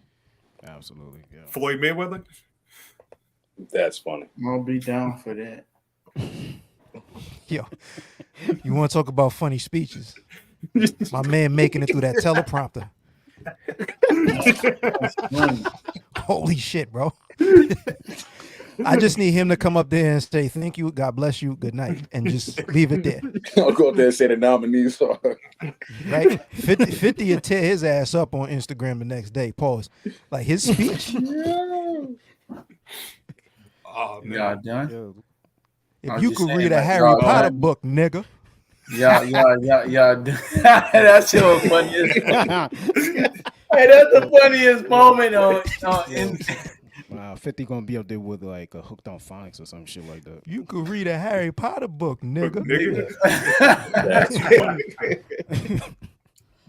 Oh man. I was trying to act like I was about to kayfabe, like stick up for Floyd, but that Harry Potter book, nigga, that shit was the funniest shit ever. I got another celebrity. Like I think at some point, maybe not this year, but you put Lawrence Taylor in, right? The only celebrity to main event a singles match at WrestleMania. You put Lawrence Taylor in. Mm-hmm. Yeah. That's fire. That's a good one. I didn't think about Lawrence Taylor. Lawrence Taylor would be a good one. I don't know who else from a celebrity standpoint. Oh, celebrities? Bob Barker. There's a little problem with that. I mean, shit, y'all can still induct my dog. He dead. I'll have Drew Carey do the speech. Yo, Drew Carey at the Royal Rumble. Follow him again. I was gonna say Drew Carey is a Royal Rumble participant, so you know what I mean. You do got ties. Twice. Yeah. Shoot. I don't know about celebrities, but like if we're talking about like tag teams, Demolition. Yeah. That's another name I saw pop up a lot. And again, I'm surprised that they're not in. I had the Nasty Boys too. Man, don't put them and Ken Shamrock together. They had beef? Hey, is Elizabeth in? Nah. Miss Elizabeth is not in. Yeah, she's not in. Yeah, Miss Elizabeth should be in. Yeah, by the way. Brother AO, I am going to send you a video of, because the Nasty Boys almost killed Ken Shamrock. Word? Yeah. Wait, when was this? That was the story. Yeah. Because a lot of people don't remember, but before Shamrock got into MMA, he was a wrestler. He was under the name of like Wayne Shamrock or something like that. Yeah. But the story is wild. I can't tell it on the pod. I'll send it to you. But like I said, I can't go in right now. Yeah. Send that shit. But yeah, Miss Elizabeth would be one. Once again, I feel because it's a new regime, I feel like they would move the needle. I feel like the reason why they never put Miss Elizabeth in was just that unruly thing they had with like the way somebody passed away.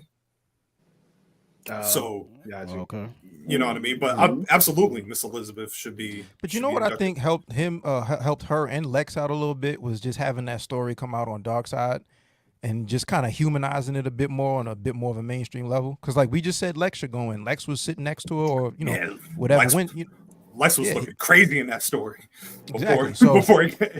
If Lex ever goes in, there's no way you can't put Elizabeth in. Yeah. She has more legendary moments damn near in WWE than Lex does, period. Mm-hmm. That's true. Anything else on the Hall of Fame before we move to the last topic before the quick roll-up? Nah, that's all I got. That's all I got. I think we named everyone that matters.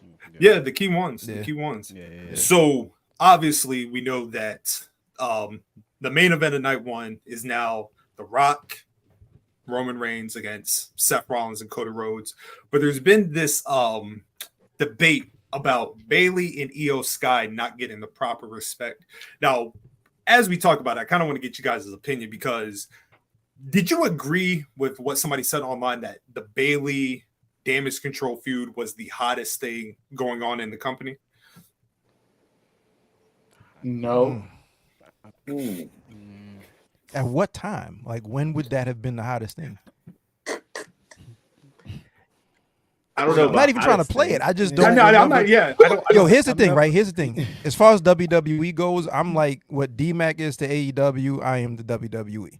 I don't really watch live. I'll catch the PLEs and I'll tap in when I hear that something's dope. I try to keep up because we got a pod to do. I'll watch the YouTube clips, but at no point did it ever cross my radar that was the hottest shit going. I knew that it was happening. I knew that they were, at some point about to break up. I saw the breakup live. Matter of fact, I probably watched whatever episode of SmackDown that was.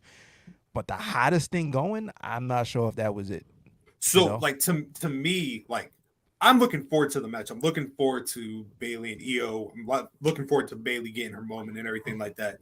But I said that if they were going to have a one of the women's title matches main event, it was going to be Rhea and Becky. That would have been the match that they would have put in the main event slot.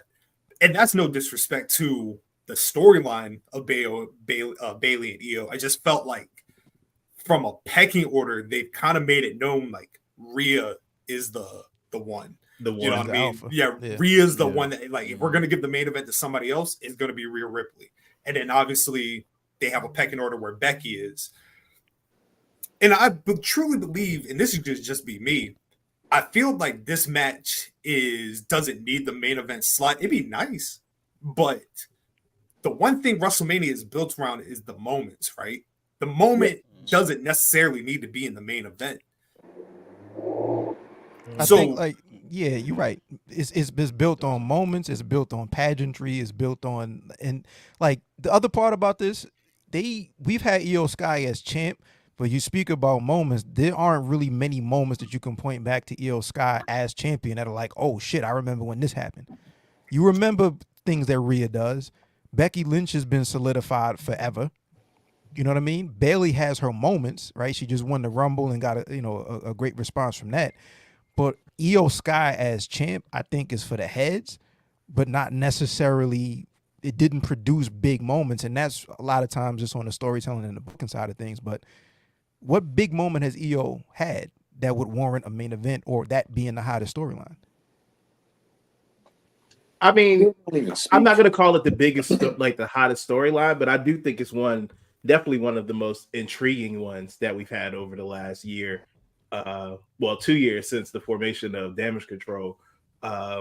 Just with everything that's gone along with it, how Bayley has basically alienated everybody in the locker room where she doesn't really have friends now that she's getting got turned on by the same group of individuals that she brought together. Learn how to speak Japanese on the side. Yeah, exactly. Yeah. So, but I can understand why people would want to make it the main event because also to give what's up, man? I was gonna say, is it worthy of main eventing WrestleMania? Like, do I think it's worthy? Yeah. Do I think it's worthy? Absolutely. Realistically, no. See, like I feel the opposite. Like I don't mean this with no disrespect. You can main event NXT, like absolutely, but like WrestleMania. Oh, come on, dog. We ain't gotta do that. That shit can main event NXT PLE, no doubt. Look, WrestleMania main events, like, if you're basing it off of meritocracy, is not on what's going to be the best match, it's what's going to be the biggest match and have most people talking. Like, yo, listen, The Rock versus Roman Reigns is not going to be a good match. If you watch that shit with the sound off, it's not going to be a good match. Watch Hogan versus Rock with the sound off. It's fucking horrible. But it's about atmosphere. It's about, oh my God, I can't believe these two big stars are having a match. It's about the story that they built with the bloodline, right? At the moment, yeah. Right. So they're going to cook. Fam, when Iyo had the match on SmackDown versus fucking Asuka, I was begging for that match because I know what they can do. And this has a lot to do with the WWE house style that I'm sure these niggas are tired of me talking about not liking at this point. But everybody was like, yo, they cooking. I'm like, they're wrestling as good as you can wrestle in this system, right? They can only do but so much within the system and the way that WWE kind of wants these matches to be laid out. With that being said, like, Bayley and Iyo are still going to cook, but main event? Nah. Yeah, absolutely not. Yeah, no. Absolutely. Not as main event. No, not this year. Yeah. I'm about to say, I'm here. Like, my favorite part of wrestling is basically like the stories. So that's why I feel like it's one of the better story driven, and even the match of the storytelling they can do, I feel like can be up there to be main event level. I agree with that. You wouldn't think that even Becky Rhea would main event before this match? No, I said realistically, that match should main event. If Rock didn't come back, it should be Becky and Rhea. That would be the main event one. I'm just saying, personally, I would have been mad if it was a Bayley Iyo main eventing night one. That's all. I agree that the story, like the Oscars are tonight, right? A lot of the movies that win for Oscars are amazing stories that very few people know. Mm-hmm. Until they win their awards, and then you kind of go back retroactively, like, let me catch up on what was actually dope. So I think it's one of those, but kind of in reverse. Like, we have like these good stories and all of that, but a lot of times it's what's the box office match that's just going to get the slot. Like, for me, I think it's worthy of a story, like storyline wise. Yeah, I agree. Like, to me, Bayley and Iyo would have been the perfect main event for night one if they had re-signed Mercedes.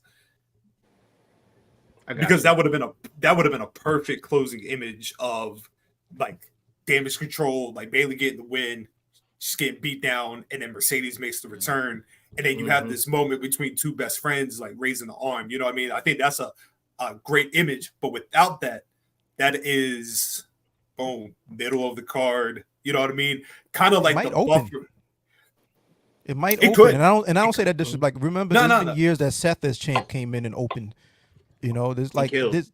Yeah, I think Seth and Brock opened one of the Mania nights. Yeah, I think there's like that misconception that the first, like, you being on first is like a negative thing. Like, you set the tone for the entire the rest of the night. Yeah, entire card. Yeah. Mm-hmm. Now with that being said, obviously the segment that took place on Monday or Friday, with Bianca and Naomi, you kind of now teeter in the rest of Damage Control. So you had Naomi feeling bad that everything that's happening for Bayley, and Bianca comes in and she's just like, nah, fuck that.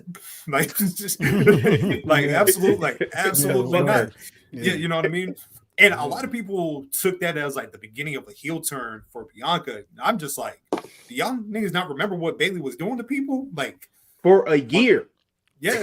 For a year. Yeah. She was torturing him. She remembers. Yeah. But she didn't forget. To play advocate though, like, Bianca's justified, but it's also like every really good villain is justified in losing their fucking mind at some point. This is true. So is really kind of all about the positioning. Like I think this is gonna be a heel turn for her, by the way. Partially just let's do something fresh with her. Like she's been, Superwoman for the last 3 Mania cycles.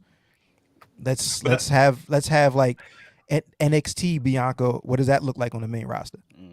But that's what I'm saying. So like, you know what I mean? Like even Bianca said, like, this is unfamiliar territory for going into Mania season. You don't know what Bianca's doing, right? Mm-hmm. I've seen the people they've brought up the whole like Bianca and Jade going against the Kabuki Warriors. I saw a report that they were doing Bianca, Naomi, and Jade against Damage Control. And while I would love those things, you know what I mean? Like, do they? And I guess we gotta wait to see what happens. But like, does it make sense for that to be? You know what I mean? The one of the matches to take place, either a 6-man or a 6-woman, or Bianca and Naomi or Bianca and Jade go for the tag team titles. Does that make sense for anybody in the that's been brought up? I don't think so, because there hasn't been a build with that as yet. So I can't even see that as yet. Build it first. Naomi coming back to just go back to the tag team division is fucking insane. Wild. Wild. But I mean, when we talking about realistic though, like, is she going to be in the world title picture anytime soon? She could be. Do you think she's going to be in the world title picture? Is she holding a world championship? After this current run, I think post-Mania we could see that. I'm not going to kill the run. I'm not going to kill the run. I'm not going to kill the return yet. This is like the WWE version of me with like people how they feel about AEW. Like, nah, you got to give it time. Like, all right, just give it time. I'll give it time. That's it, bro. No, it's tough. Trust me, it's tough to watch right now. But it's like it's crowded right now, and clearly everyone is Tiffany Stratton crazy, as have I been. But I was there. You know what I'm saying? I was in the trenches in NXT when people were like, "This girl is not good." So like, I bet thought she was nice.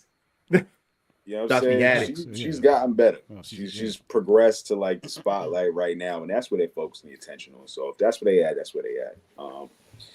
So hold on. So let me ask you, and obviously it was a rough week for Bianca with like the negative comments people were saying about her, you know what I mean? So absolutely love to her.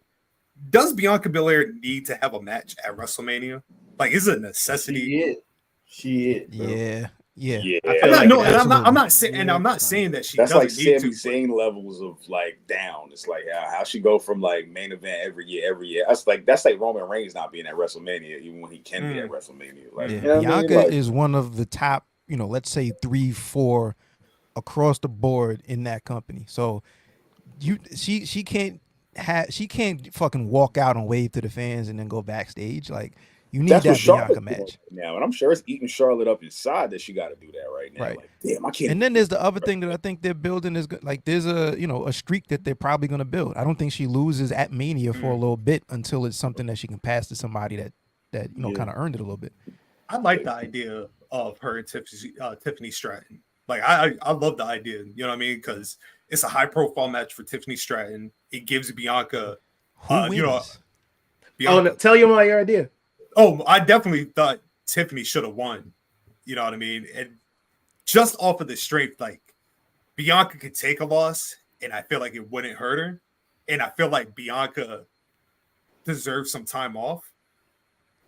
So I said Tiffany Stratton, but at Mania, yeah, he did. He said in her streak at 3. Wow. 3. Yeah. Yo, Tiffany Stratton better do nothing short of win Money in the Bank and then proceed to win the world title like right after that, if that's the case. Because can't beat Bianca Belair at WrestleMania and then just be like, I'm teaming with Zoe Starks at SummerSlam, like pre-show. Look, one thing about Paul Levesque is he loved him some white women with blonde hair, brown hair. So, like, y'all calling me crazy for even bringing the idea, but like, I've seen this man's booking style, like. He locked in, so ain't no switching up. How horrendous! How horrendous! You heard that crowd at he heard that crowd at Perth. He was like, "Oh, yes. They behind her." Let's go. Nah, Tiffany Stratton is definitely out of here, yo. She's for sure gonna have a WrestleMania moment, and I think that's gonna be worthwhile. So that'll be cool to see. So last thing before we wrap anything up is, the quick roll up, something that we don't really need to go into deep dives, but just a couple things that took place this week. So starting out, fresh news from Fightful, Shelton Benjamin and AEW had conversations about Shelton Benjamin coming in. Are we for Shelton Benjamin making an appearance? Are we against it? I saw a couple people that were happy. Saw a couple people that said there's no reason for Shelton to come in. I'm on I absolutely want to see Shelton Benjamin pop in for maybe like a little, like a couple matches here, a couple matches there, put some young guys over. What do you guys think? Hell yeah. Yeah, I would like to see hell that. Yeah. Yeah, I think it's interesting. I have nothing negative to say about a Shelton Benjamin quick run. Couple of matches, have some cool shit. I don't know, like booking wise, if it's longer than a short run, I'm not sure what you do with him, but hell yeah. The idea I came up with was he can kind of like come in and side with STP in their run against the little feud they're having with BCC right now, and just help them even the odds up, because I need them to get some W's eventually. I love the match. That almost sounds like logical enough, but I also feel like no one's paying attention to Shane Taylor Promotions feud with BCC. So it's like, I don't know. I just don't know that one. Like, you're giving Lee, was it Lee? It's not Lee Moriarty. It's Lee Moriarty. I keep getting Lee Johnson and Lee Moriarty. Like, you know what I'm saying? Fucking black wrestlers in AEW. Yeah, I just don't think Lee Moriarty has been making anyone go, yo, I think Shelton Benjamin's gonna. It's John Moxley feud. I haven't heard, like, I don't know, yo. Maybe my timeline just ain't the same, but I feel like I don't even see those words come together. BCC, Shane Taylor Promotions in a serious feud. I don't know. Maybe Ring of Honor shit. But I do think Shelton comes in. I think Shelton comes in, and I think he does something that is actually going to be worthwhile for a little bit. You know what I mean? I think he'll be pretty solid for a little bit. Like he'll be the helping hand. You know what I'm saying? Like how like RVD has been putting people over. I think he'll come through and just do like the Shelton Benjamin's here run, and then he could go to TNA and do a little stint. He can go to New Japan and go crazy. He could have the reverse like Benjamin Button, Mustafa Ali type of run coming up, which I feel like he should be having, no? Or is he just chilling? He's not. I think he's chilling. I saw like one booking that he's had. I was gonna say, he's only signed up for like one thing, I think. Yeah. I know right now he's in Puerto Rico. I think he's having a match in Puerto Rico this weekend, and I know he's chilling. And I know after Mania he's going against Josh Alexander. So he could be a great helping hand for AEW backstage. Is that in TNA? Absolutely. The Josh Alexander? Nah. I said Prestige, if I'm not mistaken. Prestige Wrestling. That's an interesting match. I watch that. Yeah. Or in Ring of Honor. Ring of Honor would be perfect. I think take him to Ring of Honor like after this little AEW stint, and then let him Shane Taylor Promotions or have some spotlight there, have some matches. He'll probably do Supercard of Honor. I guarantee he pops up at Supercard of Honor. If he's doing something with them soon, he's at Supercard of Honor. Oh, that would be they do need to sell that pay-per-view, so yeah, you're right. Shit, they got one match for it right now. Athena and Sheeta. I can see, you know what? Which I'm really looking forward to. That match is gonna be great. I could see Shelton being like a mystery opponent for Eddie Kingston. And I'd be like, what? Because think about it. Where did that come from? No, think about it. Because who else right now would you have if you're gonna have the Ring of Honor champion on the card? Who would you put him against? That's not a mystery opponent. Bandito? I don't know. No, that's who's left on Ring of Honor. What's the main event scene of Ring of Honor even look like? What is the television? Athena and Sheeta. Athena carries it. Yes. So like, yeah, man. Like, that's what I'm saying. So if it ain't Athena, like I don't know what to really pick apart when it comes to Ring of Honor. Every match kind of feels like nothing matters. Yo, it's really right now in Ring of Honor. It's Athena and Sheeta and the women's TV. Yeah, so the women are carrying it. The men don't show up for work, bro. The tag title, TV title, the world title. They ain't been on ROH in weeks. They don't show up for work. So I'm supposed to get hyped for Griff Garrison? Come on, man. I think it's one of the thing with Ring of Honor, and I watch it. They have to absolutely commit to this being their developmental, and just stick to that so I can watch the developmental kids develop. They got people holding the belts that don't show up. Like, ain't nothing developmental about the Kingdom. Y'all not helping to develop the next generation because you ain't showing up. Y'all out here losing the Swerve 2-on-1 while Joe watches as a tag and Mike champ. Bennett looks like a 50-year-old. Come on, man. I don't even know the name of that faction, dog. The Undisputed, whatever the fuck. Undisputed Kingdom. Undisputed I Kingdom. called him the United Kingdom on the fly, just on some talking about him shit, and that was crazy. Like, it was nothing. Like, yeah, the United Kingdom was just fucking wilding on Dynamite the other night. Like, yeah, they have an interchangeable name that is like, pack this faction up, son. Roll it up. Speaking of free agents, Mike Santana has left AEW. He is now a free agent, free to sign anywhere. Obviously, Mike Santana thinks that his career should be one way, and it did not go this way. Lost potential in him being a single, or was it like when it came to the AEW ceiling, was it the tag team with Ortiz that, like, is Mike Santana viable by himself, or does he need that tag team to flourish? Yeah, he is viable. I just think there's way too many people in AEW, and it's way too crowded of a situation. And obviously, a bunch of backstage shit had a lot to do with that. But it's like, yo, nobody would have thought that Cody Rhodes would be Cody Rhodes before Cody Rhodes left and became Cody Rhodes. You know what I'm saying? So I see a lot of people killing them for you. You have to just kind of fall in line and do the tag team. Cool. Let's look at what they did. How many tag team championships did Proud and Powerful win in AEW? 0.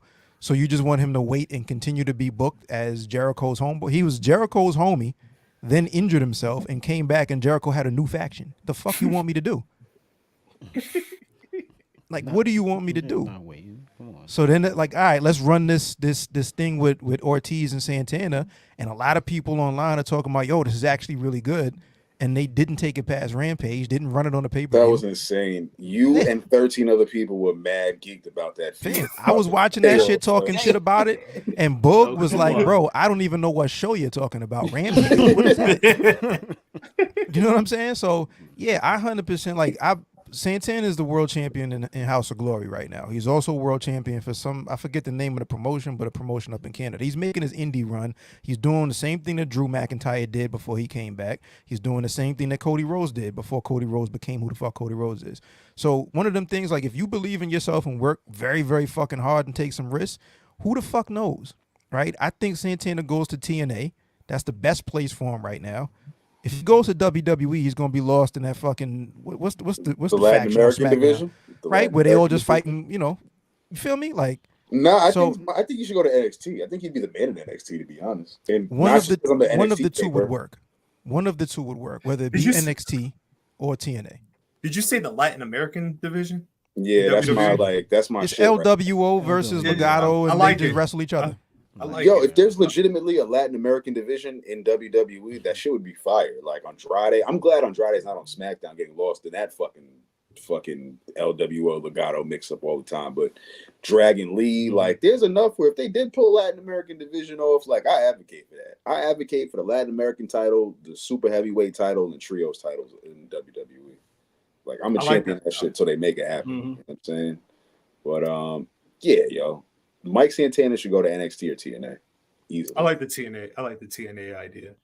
History there, singles run, and it's so Moose only has but so many people. If you tapped into TNA, you know what's going on. Like I do. Like Eric Young, come on, man. Kazarian, I feel like is up next. Like this is just getting out of here. Like there's just mad wavy people that is just like, yo, dog. Like I know this is the new regime, but can we get some? They holding off on Josh Alexander Moose's next match because Josh Alexander's on his like, yo, I'm just tearing through anybody. I'm just showing up to work because y'all still got to figure out my contract. So y'all want me to fight Hammerstone and the next new guy that comes in, like I'm fighting. But I think TNA needs some credible main event guys right now. Like I'm clearly aware of this. Like they need some new people. PCO and Khan not doing it for me, yo. Not happening. PCO is insane. Yeah, PCO and Khan not cutting it, folks. You know what I'm saying? I've been wanting PCO to get out of here, man. We not getting it. Just don't stop. Nick Nemeth still got to work his way up the ranks. Steve Macklin trying to get back to it. They not bad, but that's not what you waste Moose on right now. So it's like there's still people that need to move up. And I'm with you, yo. I think Mike Santana pops up in TNA. He's credible enough. He might not win the title, but he could pop up on the June paper, or not maybe not Slammiversary, but maybe like the pay-per-view in May, where it's like, when is Homecoming? Right, like Mike Santana. Homecoming makes perfect sense for him to come home to TNA. You know what I'm saying? Yes. Mm-hmm. And then like there's also like, I think he comes in, and because of the presence that he has now, the shape that he's in, the weight that he put on, and everybody's kind of aware of some kind of nugget of the story. Incredible. Right. There's an instant threat factor with him just standing in the ring like, oh shit, what does he want to do? What title does he want? He's going to get it. Yeah. Moose could literally be like, oh shit, I actually have competition. Like, I don't have like a little guy that I'm beating up. It's like, oh, Santana looks just like me. Like, yeah, man, like I'm here to like win this title back. Like I'm single, I'm on a singles run. But NXT for me, I'm staying on the NXT train. Anybody that's a free agent, go to NXT. Chad Law says the RSC. Did you guys check out Julia versus Stephanie Vanquer from Stardom? I did not. I didn't get to check it out, man. But I did. I feel bad. I saw not the full match, but like the highlights and like a nice little 5-minute package, and I want to watch the full match now. I want to watch the full match, and Julia's going to Rossi's new shit, right? So she's not going to WWE. That's a fact. Not right away. Not yet. No. The one thing I took away from watching the match was Stephanie Vanquer. Like, I feel like more people need to put eyes on her. Like when we were talking, I think I said a couple weeks ago, if they're going to continue doing a CMLL invasion, like she's the perfect person to spearhead the Luchadoras making an appearance. You know what I mean? Because she gets busy. Obviously, I would love to see another match between her and Mercedes, but like, I actually thought she would have been the one to challenge Athena at Supercard of Honor because it's a big time match. You know what I mean? You know what I mean? But I like the idea of her having the Strong Women's Championship. Julia, on the other hand, like she just screams to me star. Somebody that she's doing the Rosie's promotion just out of loyalty for him to, get that kick started. But when the time comes and she makes that trip down to Florida, like she on one. You know what I mean? Like she just has that presence about her. I guess the way I rank matches is a lot different than the way the Puro fans rank matches because they said the match was terrible. I thought it was excellent myself. What were the comments as to why it was a bad match? It has a lot the no selling, you know what I mean? But like we were talking about in the pre-production, shit gotta get a little messy, you know what I mean? That's what makes a match a match. You know what I mean? Like I gotta go watch this match now. That's what I'm saying. I saw somebody it's definitely worth a watch. I saw somebody give it a 2 stars. I was like, oh, I know this is a 4.5. Easily. Jeez. And if I'm correct, those no-sell criticisms fuck with me sometimes, bro. Because if I'm correct, she's the CMML Women's Champion and she's the tag champion too, right? Stephanie, yes, sir. Yes, sir. Yes. Stephanie, yeah. She got 3 belts now. Yeah, she's running around. Yeah. Belt collecting. 3 belt stuff. I ain't mad at that. Okay. Did y'all watch Dark Side of the Ring with Earthquake? I did. Yeah, then I had to put some cartoons on after that. Shit, man, that last 12 minutes was rough. I put X-Men on after that, bro. God damn. Yes. He was avoiding it for like sad? He was avoiding it all week, and I was like, dog, it don't get sad till like 12 minutes left. But like, it gets really sad at 12 minutes. It does. Like I was telling Nolo beforehand, like I was on the forums, like I was like 14, 15, but I was on the forums when it was the WrestleCrap forums, and he was tweeting about his, the cancer and everything like that. So like he would give updates, and like he would respond to everybody. Like every message that came through, he would respond. So like I remember the day that he passed, and like the mod of the forum was like, you know what I mean? Like we built up this community, you know what I mean? I was unfortunate to announce that John Tentis passed away. That shit was heartbreaking, man, because like he was so optimistic. I think even like knowing that he was gonna pass, I think he was just optimistic of like that he was gonna make it. And like I remember just how much like he spoke about his family. So to actually hear his family talk about it, it was like, ooh, this is a little heavy on the heart, man. Yeah, I ain't tapped into that yet, yo. I thought I was gonna wait till the end of the season so I could just binge watch the whole shit like I usually do with the seasons, but Once I heard Beth Bagwell was going to be there next week, I was like, yeah, I'm just going to go Locked in. out of the ring. Hey, might as well. Go ahead. Buff is the stuff. I got to hear what Buff the stuff Paul's got to say. You know what I'm saying? Heavy pause on my man Buff. Yo, Buff is a crazy name, dog. Buff Bagwell is like one of those names where it's like he is a villain. Like he's got to be a villain. And he wears the top hat, and it's like, yo, son, I can't wait for his episode. Yo, this is going to be great. Hey, real quick, if you really want to watch like some inspirational shit, the DDP yoga page has, I think it's called the Redemption of the American Males. Oh, him and Riggs, right? Mm-hmm. Yeah, you know what I mean? Because like if you look at how Riggs was when he was at Revolution and what Riggs was like last year, that shit was crazy. Like I didn't know Scotty Riggs got like that. Like he called Buff and said like, yo, I'm homeless. I've been out on the street for like six weeks. So he pulls up to the DDP house. He's just looking rough.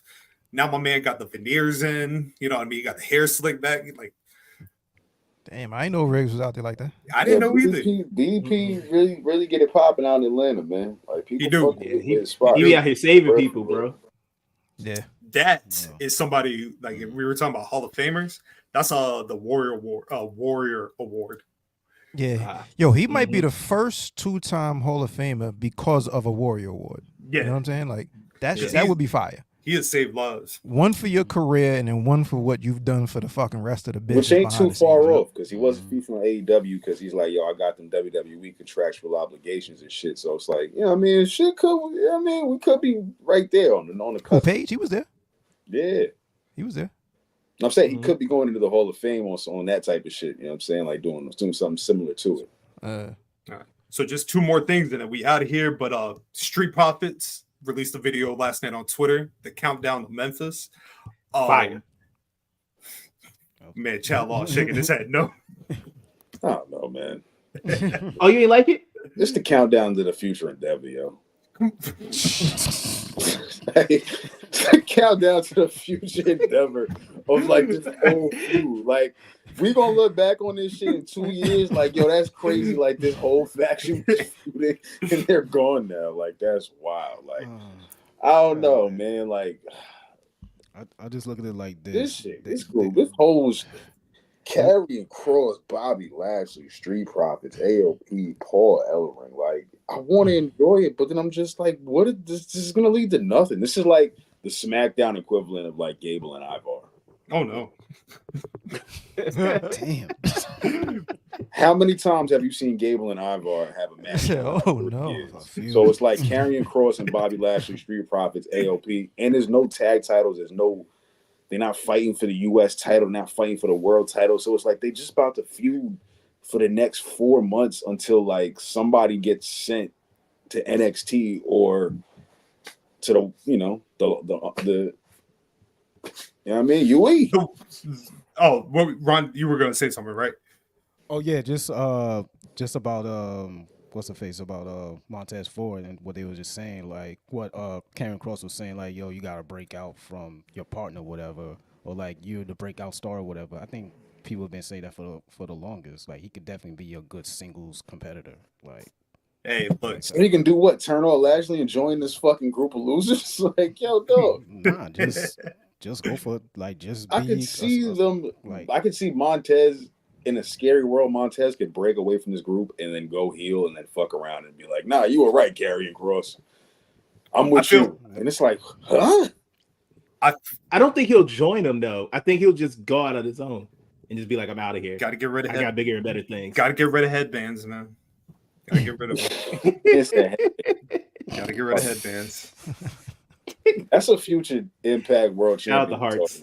TNA World Champion we talking about. I've been saying that Dawkins is a great TNA competitor. Dawkins will get over crazy in TNA just off of who he is, the name. Like I think, you know what I mean, the cachet. He's one of those guys where it's like, you know what I mean, I could have a run out here. I didn't think Josh Alexander was going to be the brightest star against Ethan Page. Right. Look what ended up happening. Right. Fam, I literally thought Ethan Page was going to be the world champion of somebody's company, and Josh Alexander was going to be fucking the headband guy, just the fucking wrestling gear guy that just. I'm a pure Canadian wrestler, and yeah, all right, man. Karate Man's got it. You know what I mean? And then look at how the world works, just like months removed from that, like in their career trajectories. Like, holy shit, you can't even find Ethan Page on a goddamn classic milk carton ad. Like, he got a wanted poster in Walmart right now. You can't find Ethan Page nowhere. You asked what was happening in the Ring of Honor? You asked what was happening in the Ring of Honor? Ethan Page, he's on a win streak in Ring of Honor. I watched Ring of Honor. Oh, word? That's what's up. I got tuned back in. Is he challenging for the world title? Of course not. Nah. That the world champion ain't been there. What you mean? There ain't no belt to challenge for. There? Is Shibata the pure champion still? No, Shibata gone. Shibata gone. I mean, no, it's not an injured man as the pure champion. I think Yuta's the champ, isn't he? Oh shit. Yuta's still the champion. Yo, fam. Wow, this brand is cooked.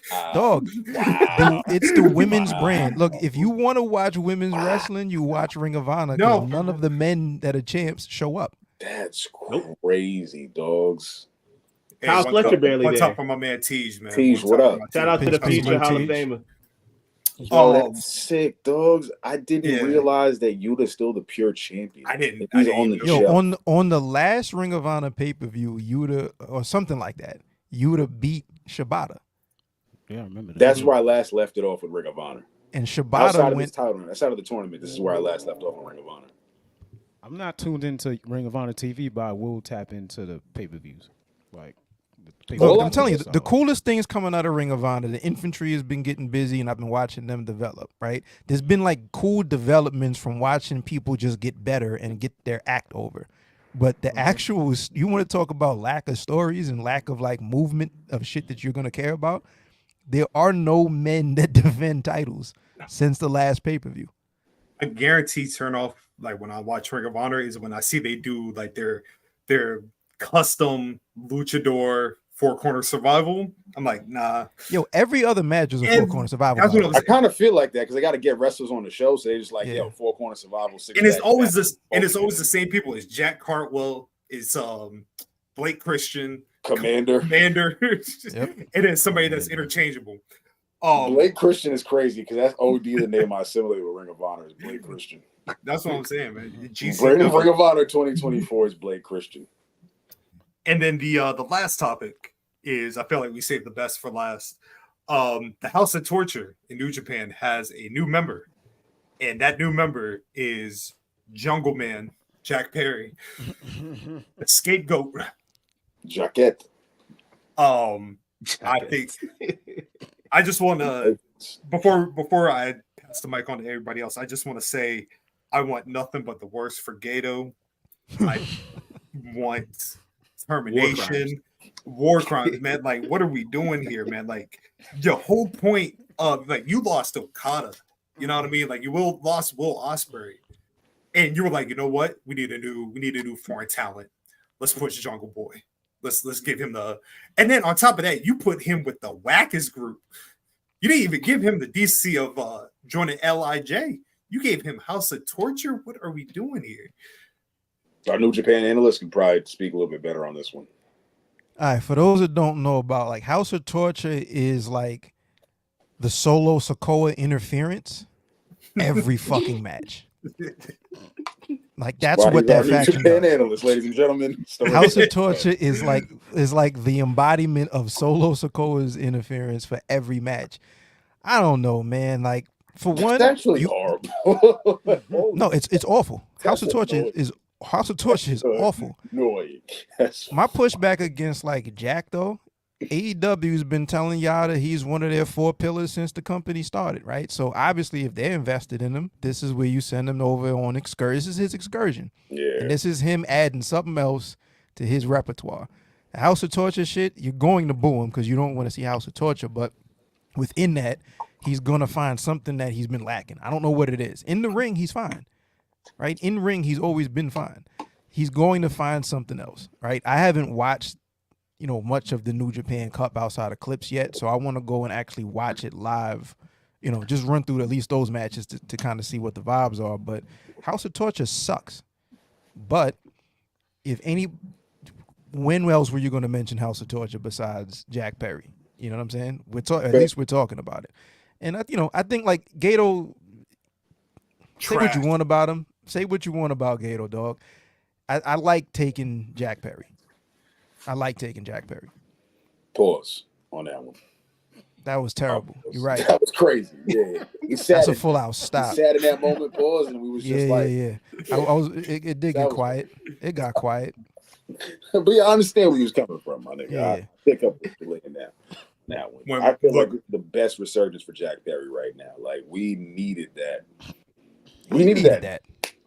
Pause. We needed a spark with Jack Perry. Like, we needed something else because you clearly see how they moving with him right now. They like, yo, you over here. We don't want you here in AEW. It's too much chaos right now. What you did, the man who beat you up is already about to go have his own new life out here, outside of AEW.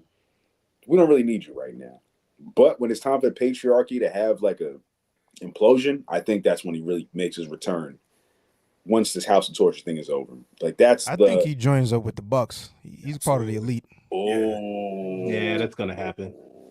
Because he did I forgot what, I think it was the match he had with that's good. When he joined House of Torture, he was like, he brought up Sting's retirement. He was like, Sting had one of the greatest matches with two of the best wrestlers of all time. Right. Like that. Like, I'm telling you, Jack Perry is going to win the New Japan Cup.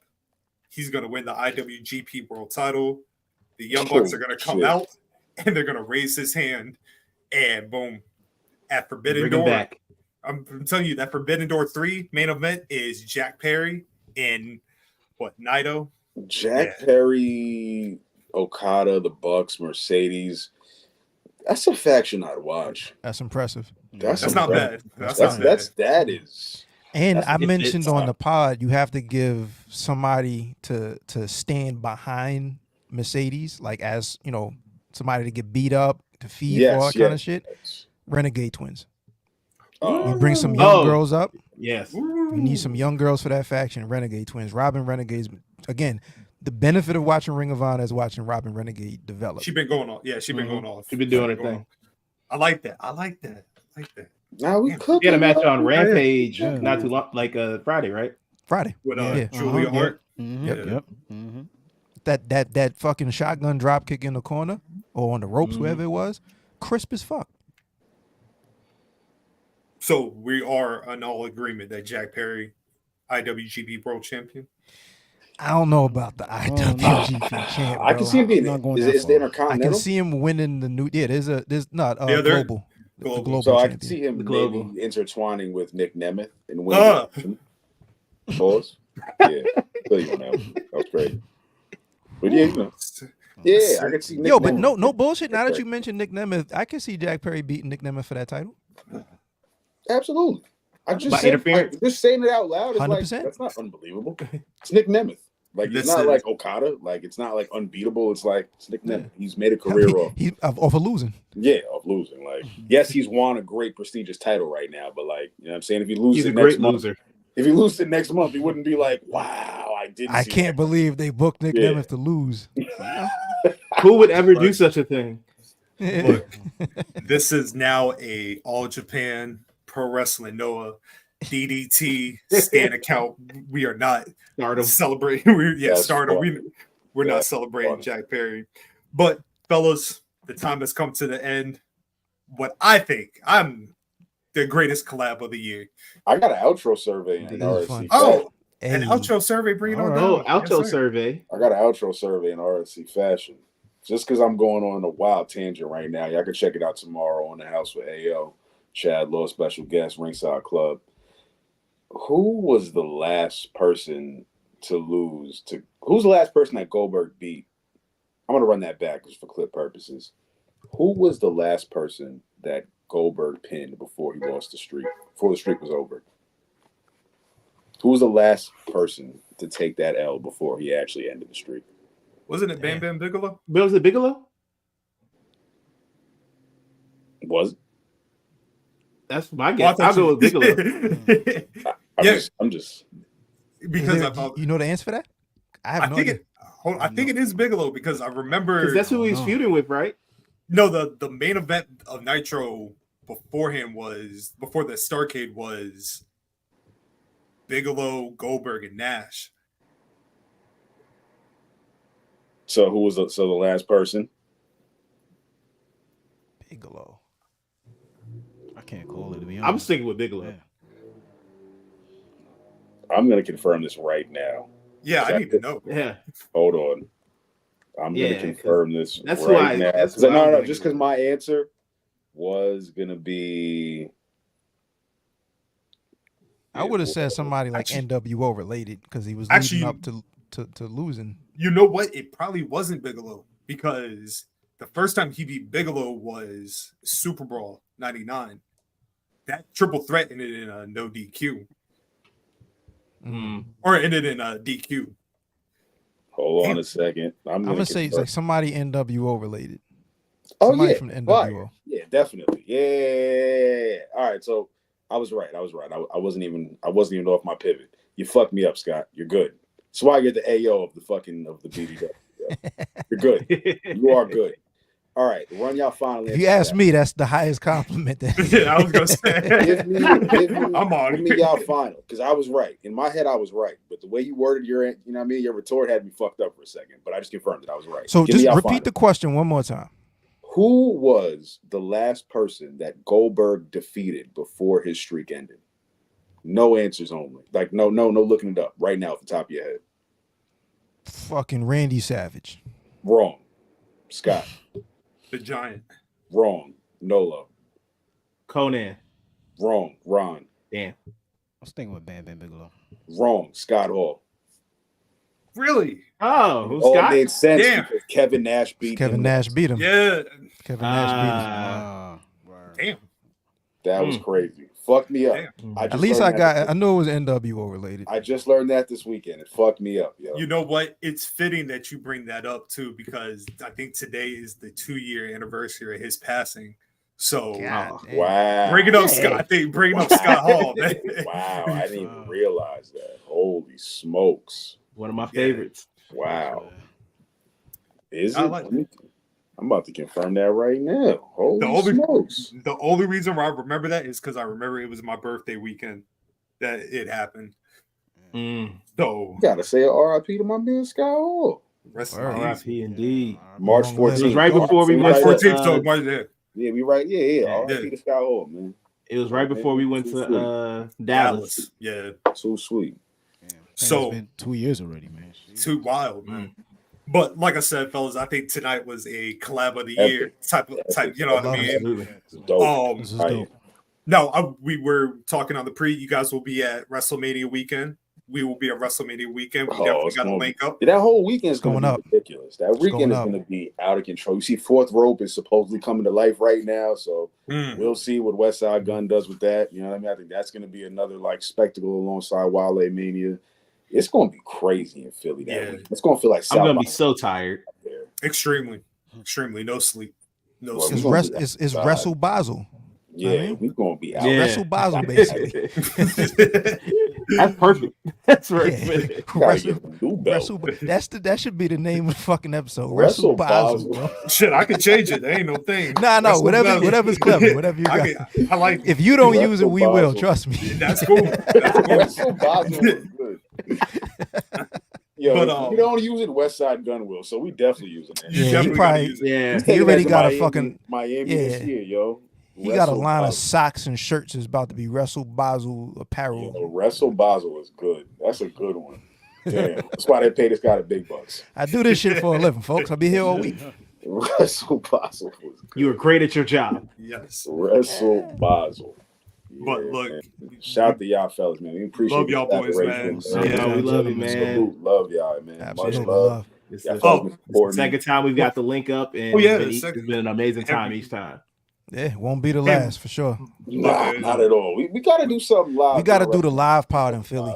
Like we got to go like one room. It brings some fucking mics, some beverages, and I mean like we'll set it up for sure. We'll set something up. Yeah. But please let people know where they can find you. What days the show? You know what I mean? Obviously we know, but for the people that are tuned in, you know what I mean, we setting record numbers tonight. Please let people know where you guys are at. Yeah. For sure, man. Like tomorrow. The signature move on all Ringside channels at 7:05 p.m., 7:05 live. And then the flagship show, the whole squad is in the building every Thursday night, live on X, live on YouTube, sometime between the hours of 9 and 10. Catch everything you need to know is at theringsideclub.com. We're across all socials. We're across all podcast platforms. Tag in and tap in. You heard? Yes, and of course we'll have the links down in the bio when we put the episode on the streaming services. You can find me at PoeticScotland on X. You can find me at Scotland_Underwood on Instagram. You can find me at I'll say Chad Law, you know what I'm saying? CHADLAW, the RSC Predictions Heavyweight Champion. You know what I mean? Gotta hold it down. I hope hopefully. Champs. Yes. Yeah, I mean, let's have our John Cena Batista moment. You know what I mean? One time. My God. You know I mean? Yes, sir. This is what we're doing right here. You know what I mean? Sir. It's happening. Hopefully I can keep my belt after Mania. Yeah, absolutely. No, we speaking it into existence, my brother. I'm lobbying actually behind the scenes on my EVP powers to like split the divisions up so we can have a predictions championship for AEW and WWE because I'm tired of having my back-to-back reigns be like over. Like shit's ridiculous. Out of control. She's pissing me off. She's pissing me off. I win the belt and I'm lost the next week because it's a back-to-back pay-per-view. And that's how I feel about my brethren. You know what I mean? I'm trying to give them the blessings of having the BGW Intercontinental title, but like I said, ego wants to get in the way. Yo, son, Ron got to defend the TV title. Ron ain't defending the TV title yet. This man is literally. But you know, but then I but you know what? But then I said the TV division in the RSC right now. But you know what? Ron is a champion. So right, but then I just say I'm defending the title. You did big you business. Did. Yeah. We don't even have one match. We got what? 2 matches announced? How many matches announced? Is it a full card? It's a full card now. It's a full card. It's a full card. All right. Finally, holy fuck! I've been waiting for AEW to like have a full card for a change. Like this on the fly booking is reflective of the ratings. I feel like that's all. It is 2 matches advertised for this Wednesday on Dynamite. It's like, yo, fam, what am I looking forward to for this whole week of taping? You know what I'm saying? So let's get it. Big business is going down. Black Guy Wrestling Podcast, man. RSC collab. Shit's fire, man. We live at WrestleMania weekend in Philly. Like, subscribe, tell a friend, tell a friend. Yes, sir. You can find me at Raleoftheleaf on Twitter, Instagram. Follow the 2 pod pages at Twitter, Instagram, BGWpod. You can find Chaz. Twitter. Very active Twitter, yes. Oh, we try. Yeah. Man. Yeah, you know, I tried to, man. I try not to get suspended. Shout out to Chaz. You can follow him on X at my_man_zo. And shout out to DMac. Who is slumped right now. Yeah, he slumped. He died. Honestly, this is mad funny how it's just like this feels like when like Rory and Maul sat with like No Jumper. Or like when like the JBP goes like to another podcast, like this is mad funny where it's like, yo, this is literally like the different universe of like us in the podcast space. Like I feel I'm telling you, connected. Man. Chaz is Boogie right now. Ron is Nola. Scott is AO. I'm D. What a great night this is turned out. This has been amazing. Yeah, but D-Mac said I don't like that shit. I don't watch that. That was crazy. That was nuts. Hey, I didn't expect that's how I felt like Chad was when we went on yours. Because he just kept talking about the stuff he ain't like. And I was like, yo, he hates New Japan. This is crazy. I'm like, damn. Okay. Dog. Legendary. Why do I care about this? And then I gotta edit that shit out at some point because it gets nuts. With the New Japan belt just for the style. Like, what a flow. That's the hilarious thing. Yo, right? I'm just here for the aesthetics. But look, fellas, it's been an absolute honor that y'all been on. Like I said, this is not the last time. You know what I mean? Like I said, tonight we set record numbers. So salute. If we ain't got nothing else, we appreciate y'all. And until our road to 158, we are out. Peace. Peace out. Peace out. To my world. We out of here.